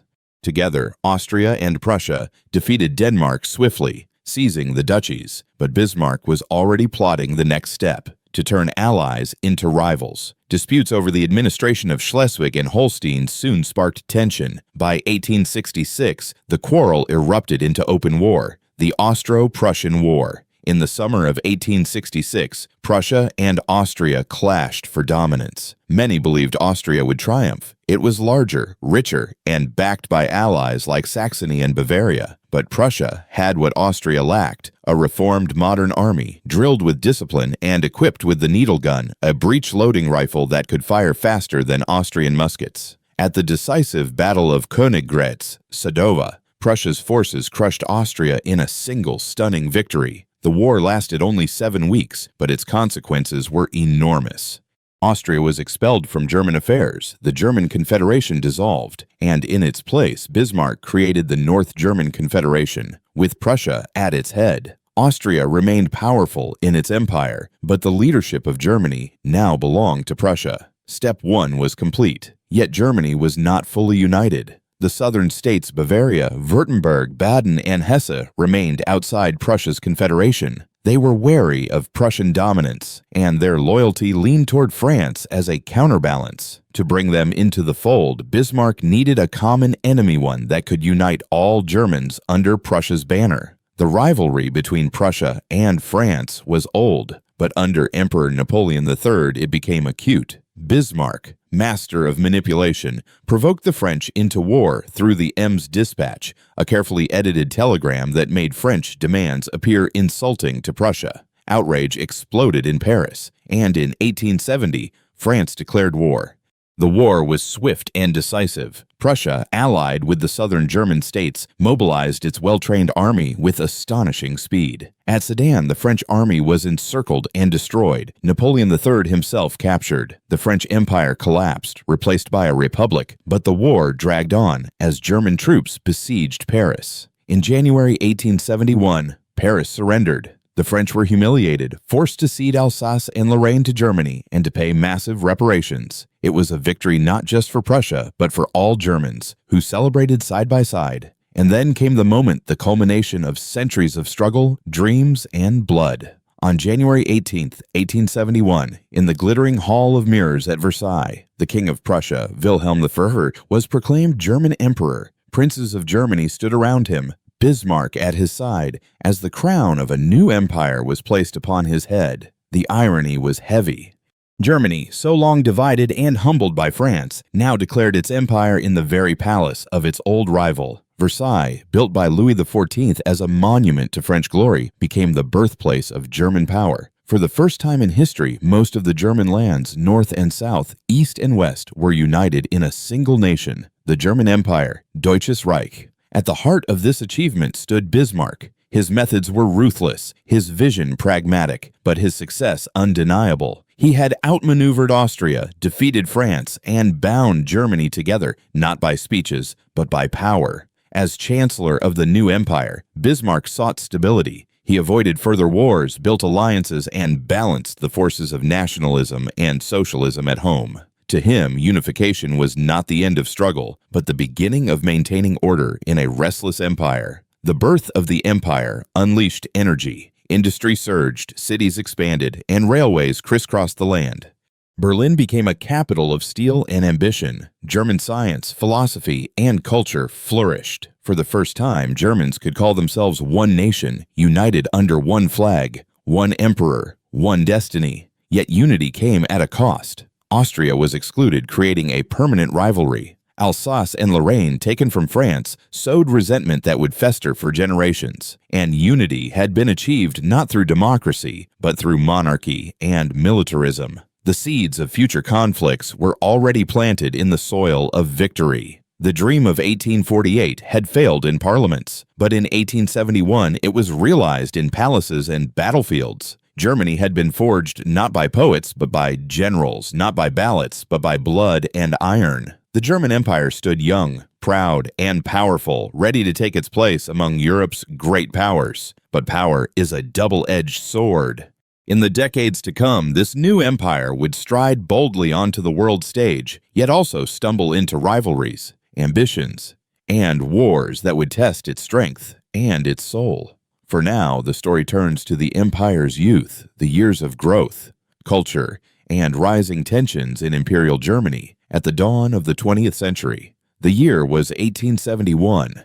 In the Hall of Mirrors at Versailles, the proclamation of the German Empire had thundered across Europe. At last, after centuries of fragmentation, Germans stood united beneath a single crown. Bismarck had achieved with blood and iron what poets and philosophers had only dreamed. The empire was young, proud, and filled with promise. But youth is restless, and pride can turn to arrogance. Over the next 4 decades, Germany would transform itself from a newborn state into one of the world's great powers.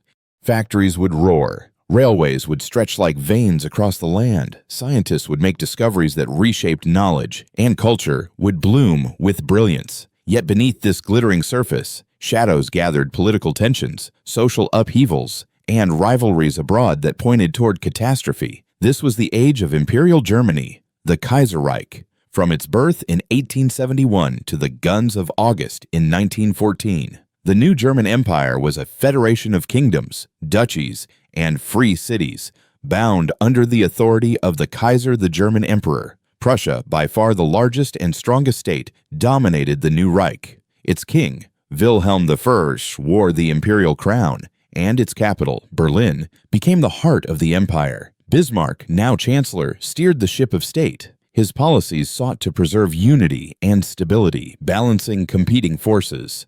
He crushed Catholic political power in the Kulturkampf, clashed with socialists in new labor movements, and forged alliances abroad to keep peace in Europe. His goal was not reckless expansion, but consolidation. He knew the empire was strong, but also fragile. If politics sought balance, the economy surged ahead without restraint. Germany entered a period of explosive industrialization. Coal mines in the Ruhr Valley glowed with fire. Steelworks in Essen pounded out girders. Chemical plants in Ludwigshafen brewed dyes and pharmaceuticals that changed the world. Railroads stitched the empire together, carrying goods, people, and ideas faster than ever before. Cities swelled: Berlin, Hamburg, Munich, Cologne, becoming vibrant centers of industry and culture. By the turn of the century, Germany had surpassed Britain in steel production, rivaled it in science, and stood as an economic powerhouse. This industrial might transformed society. A new working class crowded into urban tenements, their lives shaped by factory bells and 12-hour shifts. In contrast, a growing middle class of engineers, businessmen, and professionals prospered, proud of their nation's progress. The aristocracy, though still powerful, now shared the stage with bankers and industrialists. Nowhere was Germany's rise more dazzling than in science. German universities became the envy of the world. Physicists like Max Planck and later Albert Einstein probed the mysteries of the universe. Chemists pioneered synthetic dyes, fertilizers, and medicines that revolutionized agriculture and health. Engineers built locomotives, turbines, and eventually automobiles that carried German names far beyond its borders. This scientific culture was not isolated from nationalism. Germans saw themselves as leaders of modernity, heirs not just of Goethe and Beethoven, but of technological destiny. The empire exuded confidence, a sense of inevitable progress. German culture flourished alongside industry. Composers like Richard Wagner stirred national pride with operas that drew upon Germanic myths and legends. Writers like Thomas Mann and Theodore Fontaine explored the complexities of modern life. Philosophers debated politics, ethics, and the human condition in an age transformed by machines. Yet society was not harmonious. Tensions ran deep between Catholics and Protestants, between conservatives and liberals, between workers and industrialists. The Social Democratic Party, SPD, founded in the late 19th century, grew into a formidable political force, representing the demands of laborers for rights, welfare, and representation. Bismarck, wary of socialism, introduced pioneering social reforms, health insurance, accident insurance, and pension seeking to blunt revolutionary fervor. Ironically, his measures laid the foundation of the modern welfare state. After Wilhelm IV's death in 1888, his son Frederick III briefly became emperor, but illness carried him away within months. The throne then passed to Wilhelm II, a man whose personality would shape the empire's destiny. Wilhelm II was ambitious, impulsive, and restless. He dismissed Bismarck in 1890, unwilling to share power with the Iron Chancellor. Under his rule, Germany sought a place in the sun, not just continental dominance, but global influence. Wilhelm loved the Navy, and his obsession drove Germany to build a fleet to rival Britain's. Battleships rose in shipyards along the North Sea, steel leviathans bristling with guns. The naval race between Germany and Britain became one of the great rivalries of the age, fueling suspicion and tension across Europe. Weltpolitik, a place in the sun. Bismarck's cautious diplomacy gave way to Weltpolitik, or world policy. Germany pursued colonies in Africa and the Pacific, sought influence in the Ottoman Empire, and demanded recognition as a global power. But Germany entered the colonial race late. Britain, France, and others had already carved up much of the world. German colonies in Africa, such as Southwest Africa, Cameroon, and East Africa, were smaller, less profitable, and often marked by brutal repression. The most infamous was the genocide of the Herero and Nama in Southwest Africa, 1904 to 1908, a dark foreshadowing of violence to come. At home, the costs of empire and navy strained the economy. Abroad, Germany's assertiveness alarmed neighbors. Alliances shifted, encircling the empire in a web of suspicion. By the early 20th century, Germany was both triumphant and troubled. Its industry outpaced rivals, its science dazzled, its culture thrived, yet its politics were unstable. The Reichstag, the empire's parliament, had limited power, overshadowed by the Kaiser and military elites. The working class demanded more rights. Strikes and protests multiplied. Nationalists clamored for stronger policies abroad. Conservatives feared socialism's rise. Liberals dreamed of parliamentary reform. The empire was a giant, but its feet were restless clay. Germany's ambitions abroad drew it into crises. In Morocco, it clashed with France, testing the patience of Europe. In the Balkans, it backed Austria against rising Slavic nationalism, entangling itself in disputes that seemed distant but carried seeds of disaster. The naval arms race strained relations with Britain, turning the island nation from cautious observer to wary rival. By 1914, Europe was an armed camp. Alliances bound nations together, Germany with Austria-Hungary and Italy, Britain with France and Russia. Any spark could ignite a general war. Few realized how close the fire already burned. Imperial Germany was a paradox. It was modern, scientific, industrious, a leader of the age. Yet it was also restless, militaristic, and burdened by tensions within and without. The dream of unity had been achieved, but unity brought ambition, and ambition brought danger. The empire stood tall, but in its shadow lay fault lines that would soon crack open. When the spark came in Sarajevo in 1914, Germany, proud and confident, would march into a war unlike any the world had ever seen. The story now turns to that fateful moment, World War I, the Great War, when the dreams of empires collided in fire and ruin. The summer of 1914 began in golden sunlight. Cafes in Berlin bustled, orchestras played in Vienna, students laughed in Munich. Across Germany, life hummed with confidence. The empire was young, strong, and restless, its factories roaring, its fleets gleaming, its armies drilled to perfection. Few imagined that within weeks, Europe would plunge into a war that would devour millions and shatter the very foundations of the world they knew. The spark came from far away, in the Balkans, where the assassination of Austrian Archduke Franz Ferdinand in Sarajevo set the great powers into motion. But the deeper cause lay in years of tension, alliances and rivalries, ambitions and fears, all tightly wound like a spring. When Austria moved against Serbia, Russia rose in defense. Germany pledged support to Austria. France stood with Russia. Britain, wary of German power, prepared to join the fray. By August 1914, the continent was at war. In Germany, the outbreak of war was greeted with euphoria. Crowds filled the streets, waving black, white, and red flags. Students and workers volunteered in droves, convinced the war would be short and glorious. Newspapers declared it the defense of the fatherland, a noble cause against encirclement by jealous rivals. Trains carried young men to the front as families cheered and bands played. The phrase on every lip was "home by Christmas." The nation seemed united as never before. Liberals and conservatives, Catholics and Protestants, workers and nobles all rallied to the Kaiser's call. For a brief moment, Germany was intoxicated by the idea of destiny. Germany's leaders knew they faced war on two fronts: France in the west, Russia in the east. Their solution was the Schlieffen Plan, a daring strategy to knock France out quickly by sweeping through neutral Belgium, then turning east against the slower mobilizing Russians. In August 1914, German armies marched into Belgium, violating its neutrality. The world watched in shock. Britain, bound to protect Belgium, declared war. Now the conflict was truly global. At first, the plan seemed unstoppable. German troops surged toward Paris, but at the Battle of the Marne, the French and British halted the advance. The dream of a quick victory died. Both sides dug trenches from the Channel to Switzerland, and the Western Front froze into a stalemate of mud, barbed wire, and death. Life in the trenches. For German soldiers, the war soon became a nightmare. Trenches filled with water, rats, and corpses. Artillery thundered day and night, shaking the earth, shattering nerves. Machine guns cut down charges by the thousands. Poison gas drifted across no man's land, burning lungs and eyes. Letters home spoke of mud that swallowed boots, of comrades buried alive, of attacks that gained a few yards at the cost of hundreds of lives. The romance of August had vanished.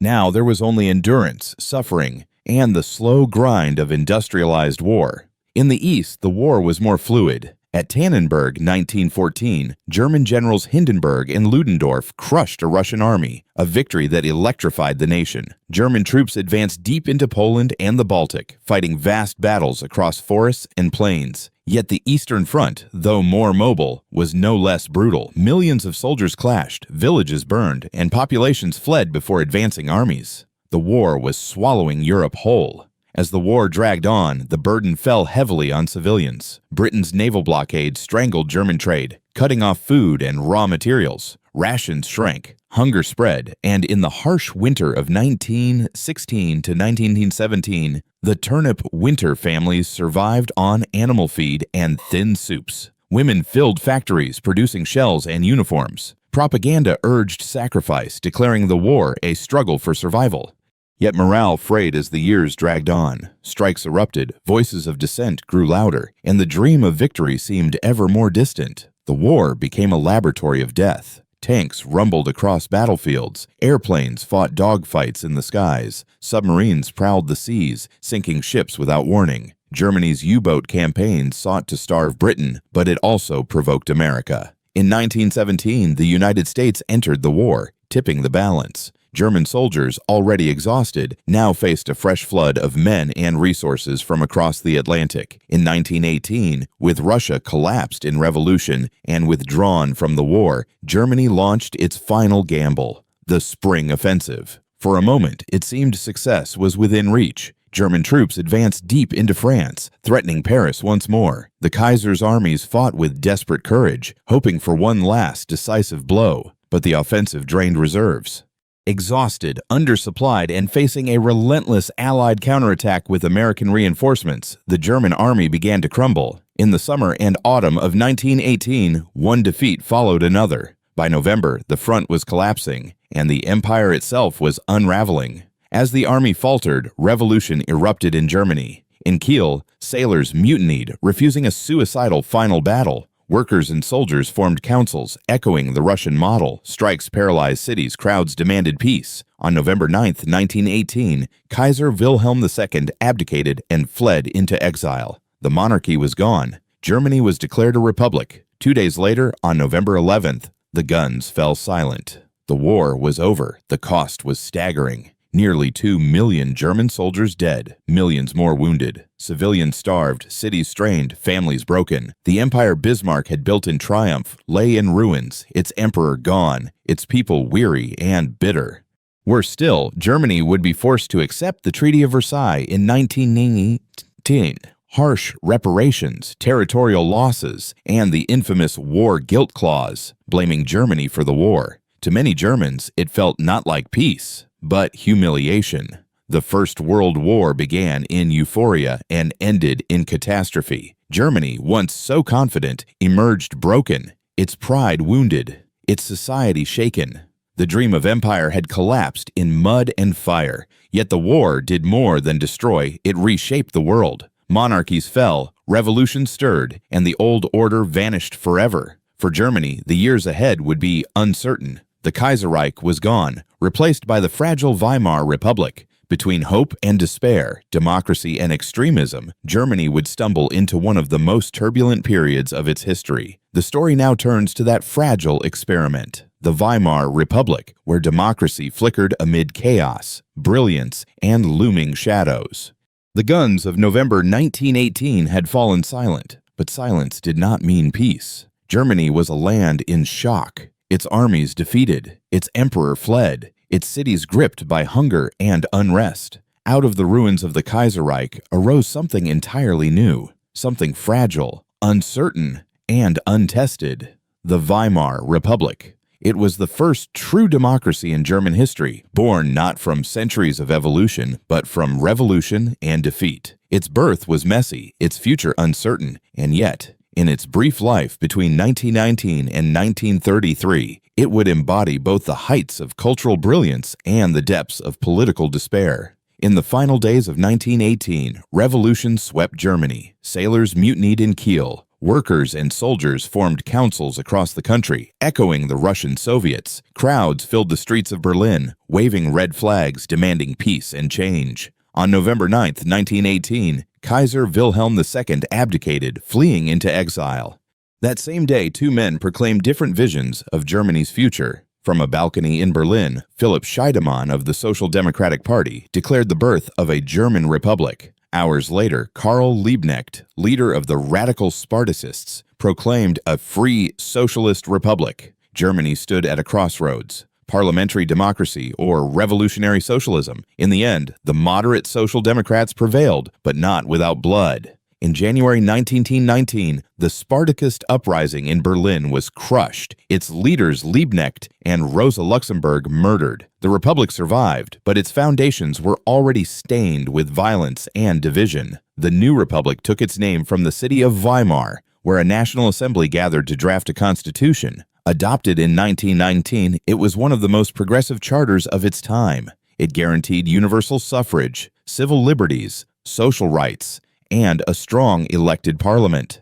On paper, it was a bold step into modern democracy, yet woven into its design were weaknesses. A powerful president with emergency powers, proportional representation that fragmented parliament, and no deep-rooted tradition of democratic compromise. Germany had democracy, but not the habits of democracy. Even as the republic was born, its fate was shadowed by the Treaty of Versailles. Signed in June 1919, the treaty imposed harsh terms: loss of Alsace-Lorraine, disarmament, crippling reparations, and the infamous war guilt clause. To many Germans, it was a national humiliation. The Republic was blamed for accepting it, branded the November criminals by critics who claimed Germany had been betrayed, not defeated. The myth of the stab in the back spread that Germany's army had been undefeated in the field, but betrayed by politicians, Jews, and socialists at home.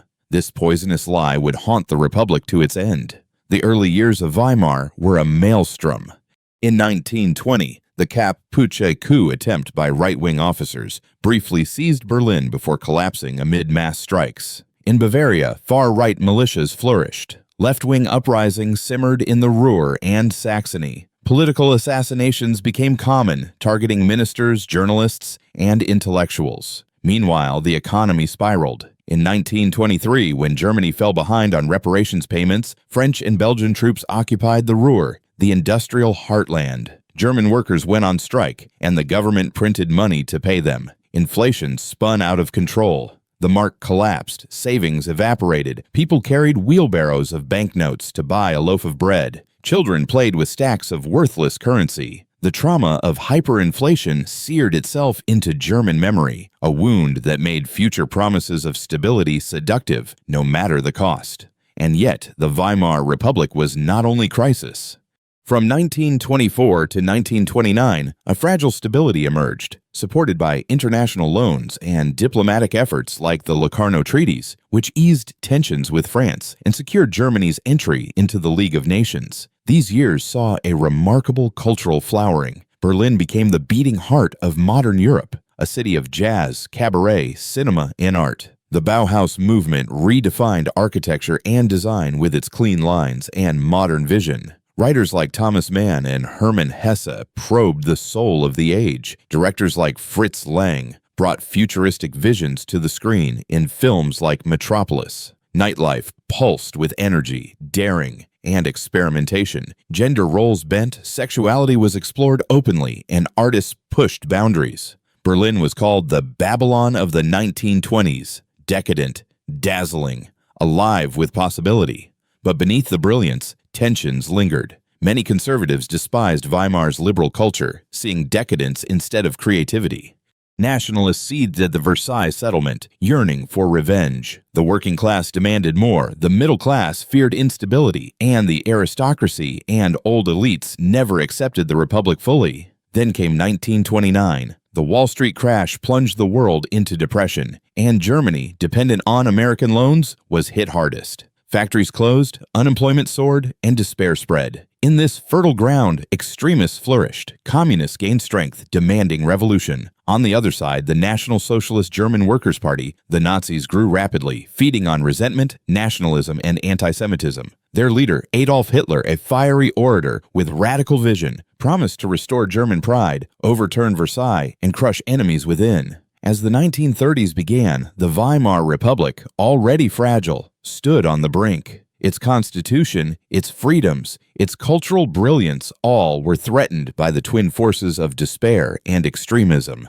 The Weimar Republic was a paradox. It was Germany's first democracy, a bold experiment in freedom, yet also a state racked by crisis, haunted by defeat, undermined by enemies within and without. It produced some of the greatest cultural achievements of the modern world, yet it could not anchor itself in stability. Like a candle burning too brightly, Weimar dazzled but could not endure. Its collapse would open the door to one of history's darkest chapters. The story now turns to that chapter, the rise of the Nazis, when Hitler and his movement transformed despair into dictatorship and democracy into tyranny. The Weimar Republic flickered like a fragile flame in a storm. It had been born in defeat, scarred by inflation, humiliated by Versailles, and tested by constant political strife. By the early 1930s, the global depression snuffed out much of its fragile stability. Millions of Germans stood unemployed, hungry, and angry. Faith in democracy withered.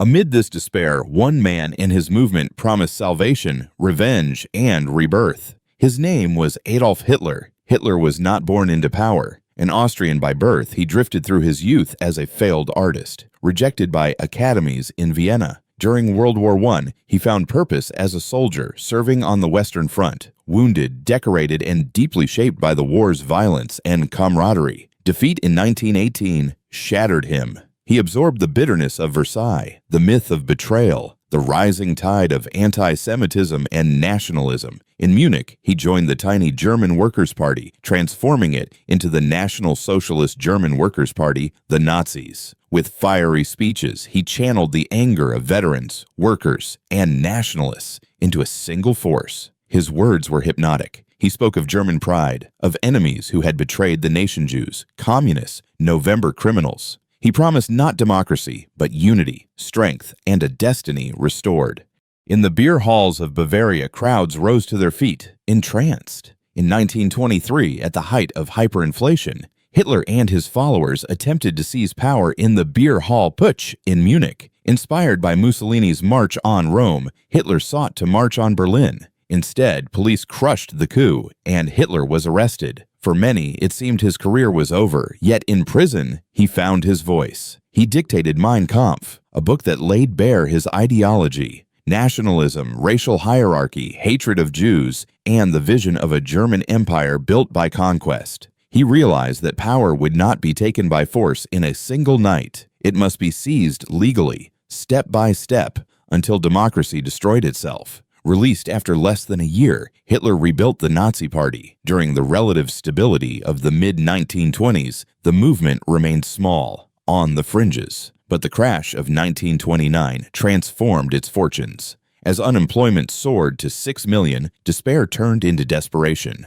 The Nazis promised jobs, bread, and pride. They presented themselves as a movement above class, above party, a people's movement. Propaganda, brilliantly orchestrated by Joseph Goebbels, filled the streets with posters, rallies, and slogans. Brown-shirted SA stormtroopers marched in parades, projecting discipline and strength. The Nazis exploited fear of communism, courting industrialists and conservatives. They promised to restore order, to crush Marxism, to defend traditional values, even as they whispered of a racial future. By 1930, they were winning millions of votes. By 1932, they were the largest party in the Reichstag. The unthinkable was becoming reality. Yet Hitler did not seize power through revolution, he was handed it. The old elites of Germany, conservatives, nationalists, industrialists, believed they could control him. They saw him as a tool, a populist who could mobilize the masses while they pulled the strings. On January 30th, 1933, President Paul von Hindenburg, the aging war hero, appointed Hitler as Chancellor of Germany. It seemed a compromise, a way to stabilize politics. Few realized that with this act, the fate of Germany had changed forever. Within weeks, opportunity struck. On February 27, 1933, the Reichstag building burned. The Nazis blamed communists, using fear to justify emergency powers. Civil liberties were suspended. Opponents were arrested, silenced, disappeared. In March, the Enabling Act was passed, giving Hitler dictatorial powers. Parliament had signed away its own authority. Democracy was dead, strangled by its own laws. The Third Reich was born. The Nazis moved swiftly to remake Germany. Political parties were banned. Unions dissolved and replaced with Nazi organizations. The press was censored, schools indoctrinated, culture bent to propaganda. The swastika flew from every building. The Führer's portrait hung in every office. The process was called Gleichschaltung, or coordination, the aligning of all aspects of society under Nazi control. No sphere was untouched. Law, art, religion, science, leisure, even youth organizations. The SA, once Hitler's street army, was curbed in the Night of the Long Knives, 1934, when Hitler ordered the murder of rivals to secure the loyalty of the army. When President Hindenburg died that same year, Hitler merged the presidency and chancellorship, declaring himself Führer. Soldiers swore not to Germany, but to Hitler personally. From the start, terror was a tool. The Gestapo, secret police, prowled in shadows. Concentration camps like Dachau, established in 1933, imprisoned political opponents, communists, social democrats, dissidents. Anti-Semitism, long simmering, became state policy. Jews were excluded from professions, their businesses boycotted, their rights stripped by the Nuremberg laws of 1935. They were portrayed as enemies within, blamed for every ill.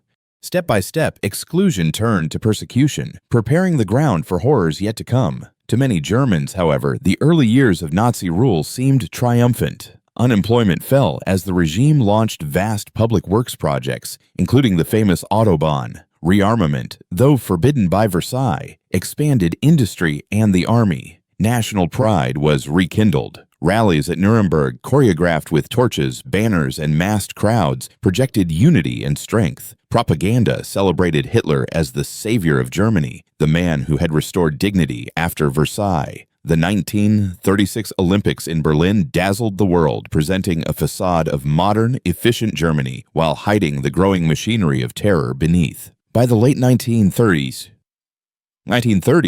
Hitler's ambitions grew bolder. He reoccupied the Rhineland in 1936, annexed Austria in the Anschluss of 1938, and seized the Sudetenland from Czechoslovakia.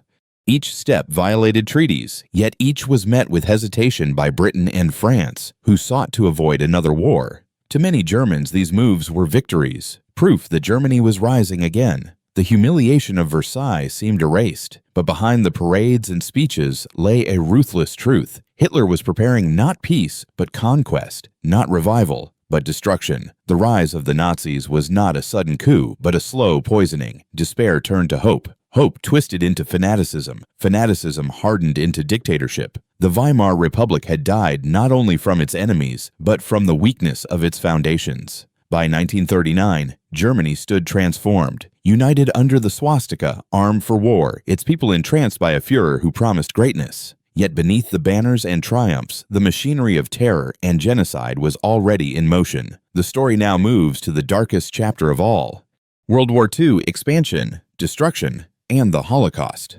When the Nazi vision plunged the world into unparalleled catastrophe, the world watched uneasily as Germany, under Hitler's iron hand, grew ever bolder. The 1930s had seen one triumph after another for the Reich: the remilitarization of the Rhineland, the union with Austria, the slicing away of Czechoslovakia. Each step brought cheering crowds, parades, and speeches of national pride. Yet each step also drew Europe closer to catastrophe. By 1939, Hitler's ambitions could no longer be contained. His eyes turned to Poland, and with it, to war. On September 1, 1939, German troops crossed the Polish border, their advance swift and brutal. Tanks rolled across fields, Stuka dive bombers screamed from the skies, spreading terror. It was the debut of Blitzkrieg, lightning war. Unlike the grinding trench warfare of World War I, Blitzkrieg was fast, mechanized, overwhelming.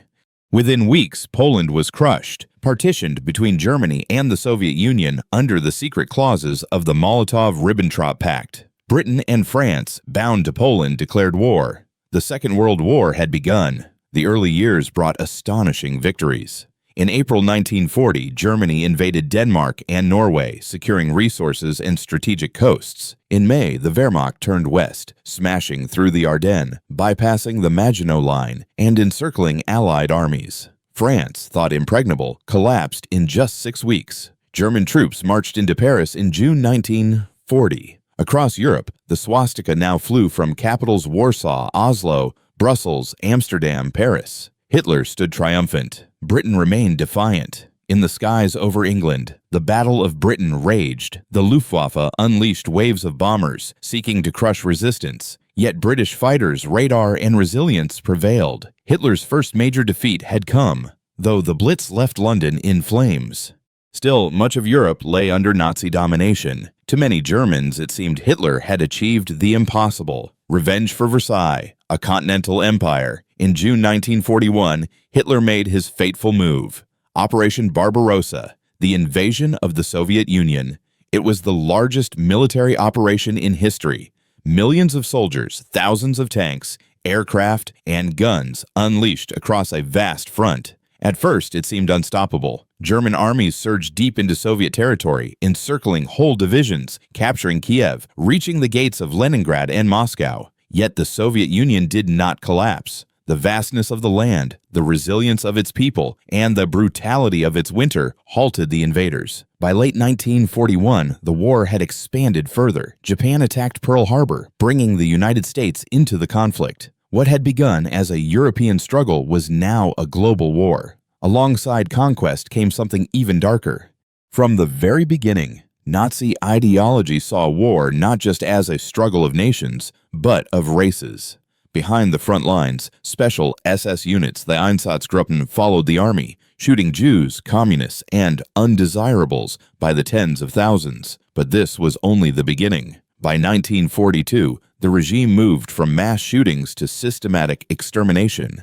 At the Wannsee Conference, Nazi leaders formalized the final solution, the planned annihilation of European Jewry. Camps like Auschwitz, Treblinka, Sobibor, and Belzec became factories of death. Trains carried millions Jews, Roma, political prisoners, the disabled into a machinery of gas chambers and crematoria. Entire communities vanished. The Holocaust consumed 6 million Jews and millions more victims, a crime of almost unimaginable scale, carried out with chilling bureaucratic efficiency. It was genocide at the heart of modern Europe. For all their early victories, the tide of war turned against Germany. The key moment came at Stalingrad, 1942 to 1943. Hitler, obsessed with capturing the city that bore Stalin's name, poured divisions into a brutal battle. Street by street, house by house, the Wehrmacht fought, but Soviet resistance was relentless. In the freezing winter, German forces were encircled, cut off, starving, and out of supplies. They surrendered in February 1943. It was a shattering defeat. The myth of German invincibility was broken. From that moment, the Reich was on the defensive. In the east, Soviet armies pushed westward. In North Africa, Rommel's Afrika Korps was driven back. In the west, Allied bombers turned German cities into ruins. On June 6, 1944, D-Day, Allied forces landed in Normandy. From beaches drenched in blood, they broke through and began liberating France. By August, Paris was free. In the east, the Red Army surged forward, crushing German lines, liberating camps, driving ever closer to Berlin. The Reich, once triumphant, was collapsing on all fronts. By 1945, Germany was a devastated land. Cities lay in rubble, millions displaced. The economy shattered. The Allies crossed the Rhine. The Soviets stormed into Berlin. In the spring of 1945, as Soviet shells rained on Berlin, Hitler retreated to his bunker. He was a shadow of the triumphant leader of 1940, paranoid, raging, refusing to accept defeat. On April 30th, 1945, with the Red Army closing in, he took his own life. A week later, Germany surrendered unconditionally. The war in Europe was over. The price of Hitler's war was beyond measure. Over 60 million dead worldwide, including millions of Germans. The Holocaust had annihilated ancient communities. Cities lay flattened, families destroyed. Germany itself was divided, occupied, its people facing hunger, displacement, and guilt. The dream of a 1,000-year Reich had lasted barely 12. What remained was ruin, ashes, and the legacy of unimaginable crimes.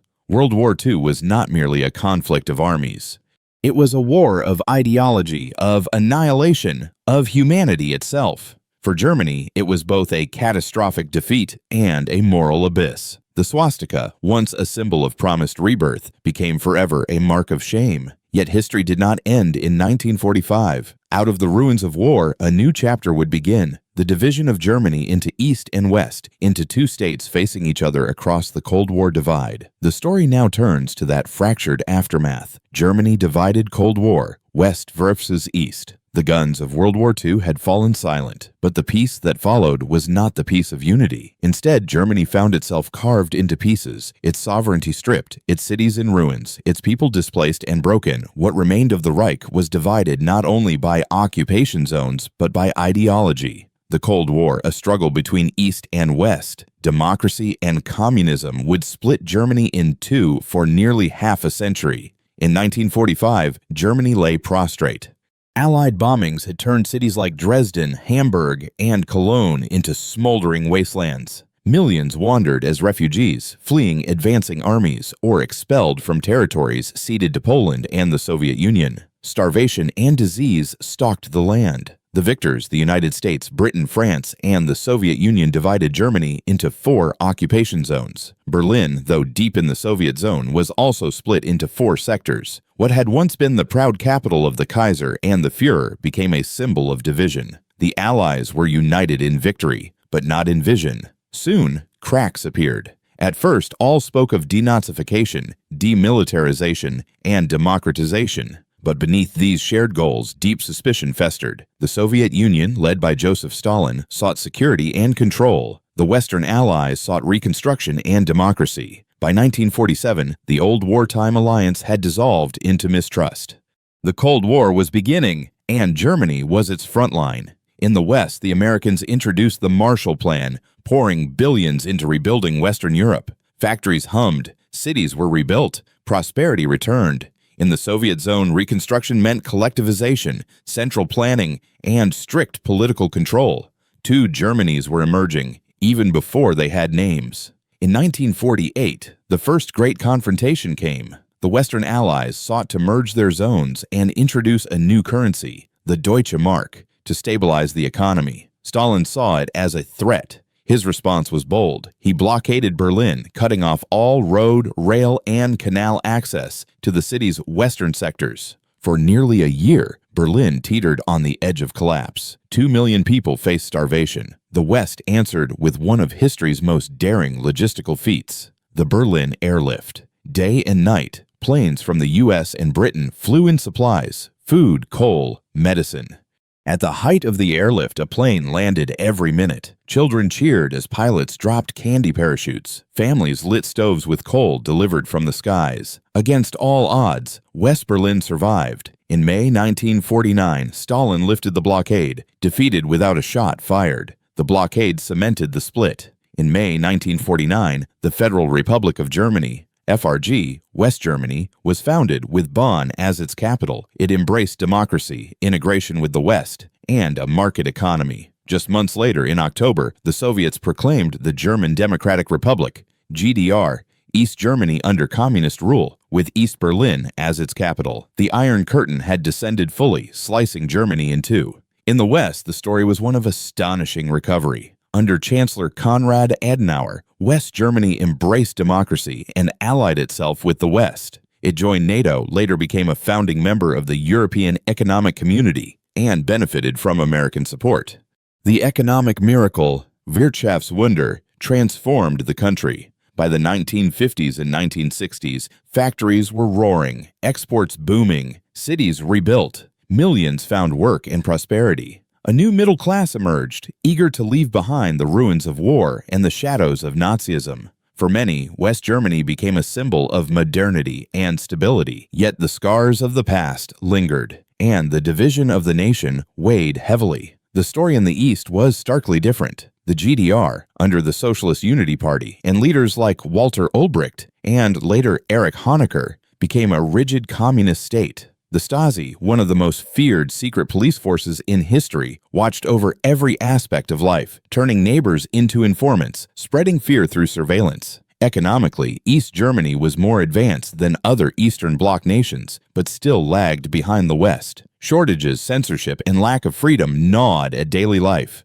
Many East Germans sought to escape to the West, seeking prosperity and liberty. By the late 1950s, hundreds of thousands were fleeing through Berlin, the one place where East met West. The GDR faced a crisis. It was bleeding its own people. On the night of August 13, 1961, the East German regime acted. Barbed wire went up, soon replaced by concrete. Families woke to find themselves divided, neighborhoods cut in half, lives split by a line of stone and steel. The Berlin Wall was born. For nearly 3 decades, it stood as the most visible symbol of the Cold War. 155 kilometers of concrete, barbed wire, and watchtowers, guarded by soldiers with orders to shoot anyone who tried to flee. Trains stopped running between East and West. Streets ended abruptly in dead walls. Families waved across barriers, knowing they might never meet again. Some tried to escape through tunnels, in balloons, even hidden in cars.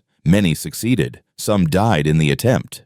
Each death deepened the wall's cruelty. The wall froze the division. In the West, life moved forward, economic prosperity, cultural freedom, democracy taking root. In the East, life was gray, controlled, surveilled, but also stable in its own way. Housing, education, and healthcare were guaranteed, yet freedom was suffocated. For decades, Germany lived 2 lives. West Berlin was a vibrant island of democracy within communist East Germany, a beacon of freedom, but also a constant irritant to the GDR. American presidents stood at its gates, declaring solidarity. John F. Kennedy in 1963, Ich bin ein Berliner. Ronald Reagan in 1987, Mr. Gorbachev, tear down this wall. The wall stood unyielding as East and West stared each other down. Germany's division was more than geography. It was the front line of a global struggle between 2 visions of the future: communism and capitalism, dictatorship and democracy, East and West.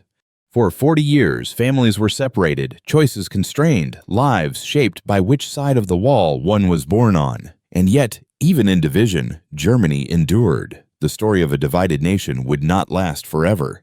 The Cold War itself would tremble and crack. And in 1989, against all odds, the wall would fall, and Germany would be reborn as one. The next chapter unfolds with that dramatic, world-shaking moment: reunification, the fall of the Berlin Wall, and a new Germany. For nearly 3 decades, the Berlin Wall stood as an immovable scar across Europe, dividing not just a city, but a people, a culture, a nation. It was concrete and barbed wire, but it was also fear and silence, a border that cut through hearts. And yet, even walls built of stone cannot outlast the tides of history. In the late 1980s, the world changed, and with it, the fate of Germany. By the mid-1980s, cracks had begun to show in the communist world.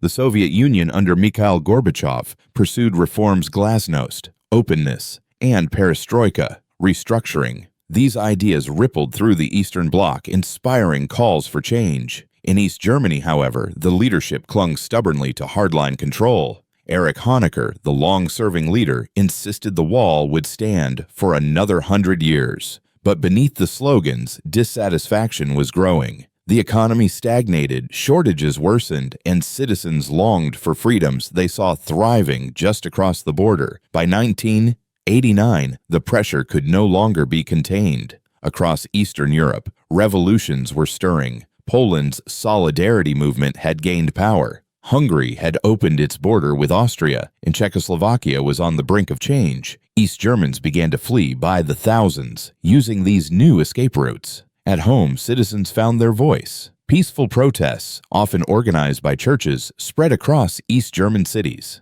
In Leipzig, Dresden, Berlin, tens of thousands marched with candles, chanting, "Wir sind das Volk," "We are the people." The chant was both defiant and hopeful, a declaration that legitimacy belonged not to the party, but to the people. The Stasi watched. Soldiers stood ready, but orders never came for a massacre. Unlike in Hungary in 1956 or Prague in 1968, blood did not flow. The regime faltered. Honecker was forced to resign in October 1989. His successor, Egon Krenz, could not stem the tide. Then came November 9, 1989, a night that would change history. Confusion in the East German government led to an extraordinary announcement. Travel restrictions were being lifted. At a press conference, a spokesman, flustered by reporters, declared that East Germans could cross into the West immediately. Word spread like wildfire. That evening, thousands of East Berliners surged to the checkpoints. Bewildered border guards, overwhelmed and without orders, eventually opened the gates. The wall, once guarded with deadly force, was suddenly porous. Crowds poured through, embraced by West Berliners. Strangers hugged, families reunited, champagne bottles popped. People climbed the wall, danced atop it, swung hammers against its concrete. Television cameras broadcast the images to the world. Berliners, east and west, reclaiming their city together. It was not armies or statesmen who tore down the wall, but ordinary people armed with courage, determination, and hope. The fall of the wall was only the beginning. Reunification was not inevitable. It had to be achieved through negotiation and trust. In 1990, East Germany held its first free elections. The people voted overwhelmingly for parties that promised reunification with the West. Talks began between the two Germanys and the 4 Allied powers still technically responsible for Germany: the US, the UK, France, and the Soviet Union. The 2+4 agreement cleared the path.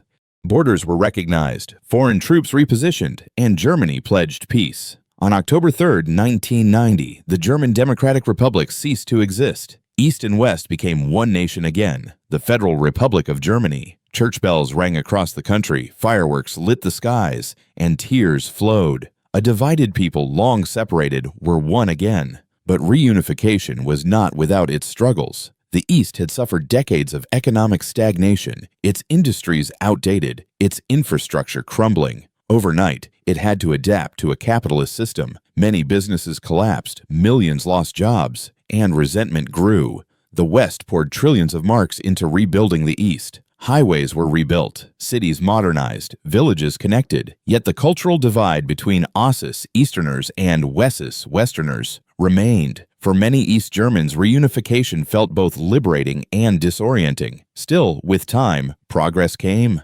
Cities like Leipzig, Dresden, and Berlin transformed into thriving hubs once again. Berlin itself, reunited, became the new capital, a symbol of the nation's rebirth. The fall of the wall was more than a German story. It was the climax of the Cold War, the moment when the Iron Curtain lifted across Europe. In Poland, Hungary, Czechoslovakia, Bulgaria, Romania, the dominoes of communism toppled. In 1991, the Soviet Union itself dissolved. Germany's reunification became a beacon of possibility, that walls could fall, that nations divided by ideology could heal, that history could bend toward freedom. From rubble in 1945 to division in 1949, from barbed wire in 1961 to fireworks in 990, the German journey was one of suffering, resilience, and transformation. The fall of the Berlin Wall was not merely the collapse of a structure, it was the collapse of fear, of dictatorship, of division. And yet, reunification was not the end of the story. It was a new beginning. The united Germany would now face the challenge of finding its place in a changing Europe and an uncertain world. The final chapter leads us to the present day, modern Germany, its role in Europe, its challenges, and its voice on the global stage. When the bells rang on October 3, 1990, and Germany was reunited, it marked the end of one of the most turbulent journeys in modern history. But reunification was not simply a closing of the past. It was the opening of a new chapter. For the first time since 1945, Germany stood whole again, but in a very different world. The question now loomed: what role would this new Germany play in Europe and in the world beyond? The first years after reunification were filled with both euphoria and strain. East and West had lived apart for 40 years, shaped by different systems, values, and experiences. The economic gap was staggering. In the East, factories built under socialism collapsed in the face of global competition. Unemployment soared. Entire industries vanished, yet the West poured enormous resources into reconstruction. Billions of Deutsche Marks were invested in roads, railways, housing, and businesses. Berlin once again became the capital, its parliament building, the Reichstag, restored with a gleaming glass dome designed by Norman Foster, a symbol of transparency and democracy. The process was difficult, but Germany persevered. Over time, eastern cities like Leipzig and Dresden revived, young people found new opportunities, and the scars of division slowly began to heal. Germany's leaders, mindful of the horrors of 2 world wars, placed their nation firmly within the framework of European cooperation. Helmut Kohl, the chancellor who oversaw reunification, championed deeper European integration. Germany became a driving force behind the creation of the European Union in 1993 and the introduction of the common currency, the euro, in 1999. For many Germans, this was more than economics. It was a way of binding their country to a larger community, ensuring that nationalism would never again drag Europe into catastrophe. The European project became Germany's project. By the 2000s, Germany had re-established itself as Europe's economic powerhouse. Its companies, Volkswagen, Siemens, BMW, BASF, were global leaders. Exports surged. The label Made in Germany, once associated with wartime machinery, now meant precision, quality, and innovation. Under Chancellor Gerhard Schröder and later Angela Merkel, Germany modernized its economy, investing in green energy, advanced engineering, and social stability. By the 2010s, it was not only Europe's largest economy, but the 4th largest in the world. The Wirtschaftswunder of the 1950s had been reborn in a new age of globalization, political leadership, and the Merkel era. Perhaps no figure embodied modern Germany more than Angela Merkel, who became chancellor in 2005 and served for 16 years, the longest in modern German history. A scientist from East Germany, quiet yet determined, Merkel became known as the Chancellor of Crises. She guided Germany through the global financial crisis of 2008, the Eurozone debt crisis, and the refugee crisis of 2015, when she opened Germany's doors to more than 1 million asylum seekers with the words, "Wir schaffen das." We can manage this. Merkel's cautious pragmatism and moral clarity made her one of the most respected leaders in the world. Under her leadership, Germany became the central pillar of the European Union, often looked to for stability and direction. Modern Germany carries a unique weight, the memory of its past. The Holocaust, the wars, the dictatorship, all are confronted openly, taught in schools, memorialized in cities. Berlin is a city of monuments. The memorial to the murdered Jews of Europe, the preserved remnants of the Wall, the rebuilt Reichstag, Unlike nations that often bury their darkest chapters, Germany faces them directly, determined to ensure that "never again" is not a slogan but a commitment. This reckoning with history is central to German identity today. Yet Germany faces challenges in the 21st century. The integration of Eastern states remains uneven. Some communities still feel left behind. Political extremism, both far right and far left, has gained traction in certain regions, fueled by discontent and nostalgia. Energy dependence, particularly on Russian gas, proved a vulnerability, especially in the wake of Russia's renewed aggression in Ukraine. Demographic shifts, an aging population, a declining birth rate raise questions about the future of Germany's workforce and welfare system. At the same time, immigration has transformed the nation. Cities like Berlin, Frankfurt, and Hamburg are now cosmopolitan hubs, home to Turkish, Arab, Polish, and many other communities. Diversity has enriched German culture, but also sparked debates over identity, integration, and belonging. On the global stage, Germany today is a paradox, a giant of economics, but cautious in military matters. Memories of the past make it reluctant to project power. Yet as crises multiply, from climate change to war in Europe, the world looks to Berlin for leadership. Germany has increased its role in NATO, contributed to peacekeeping missions, and pledged to expand its defense capabilities after years of restraint. But its influence is exercised less through force and more through diplomacy, trade, and the quiet authority of stability. Modern Germany is not only politics and economics, it is also a cultural renaissance. Its literature, film, music, and art flourish.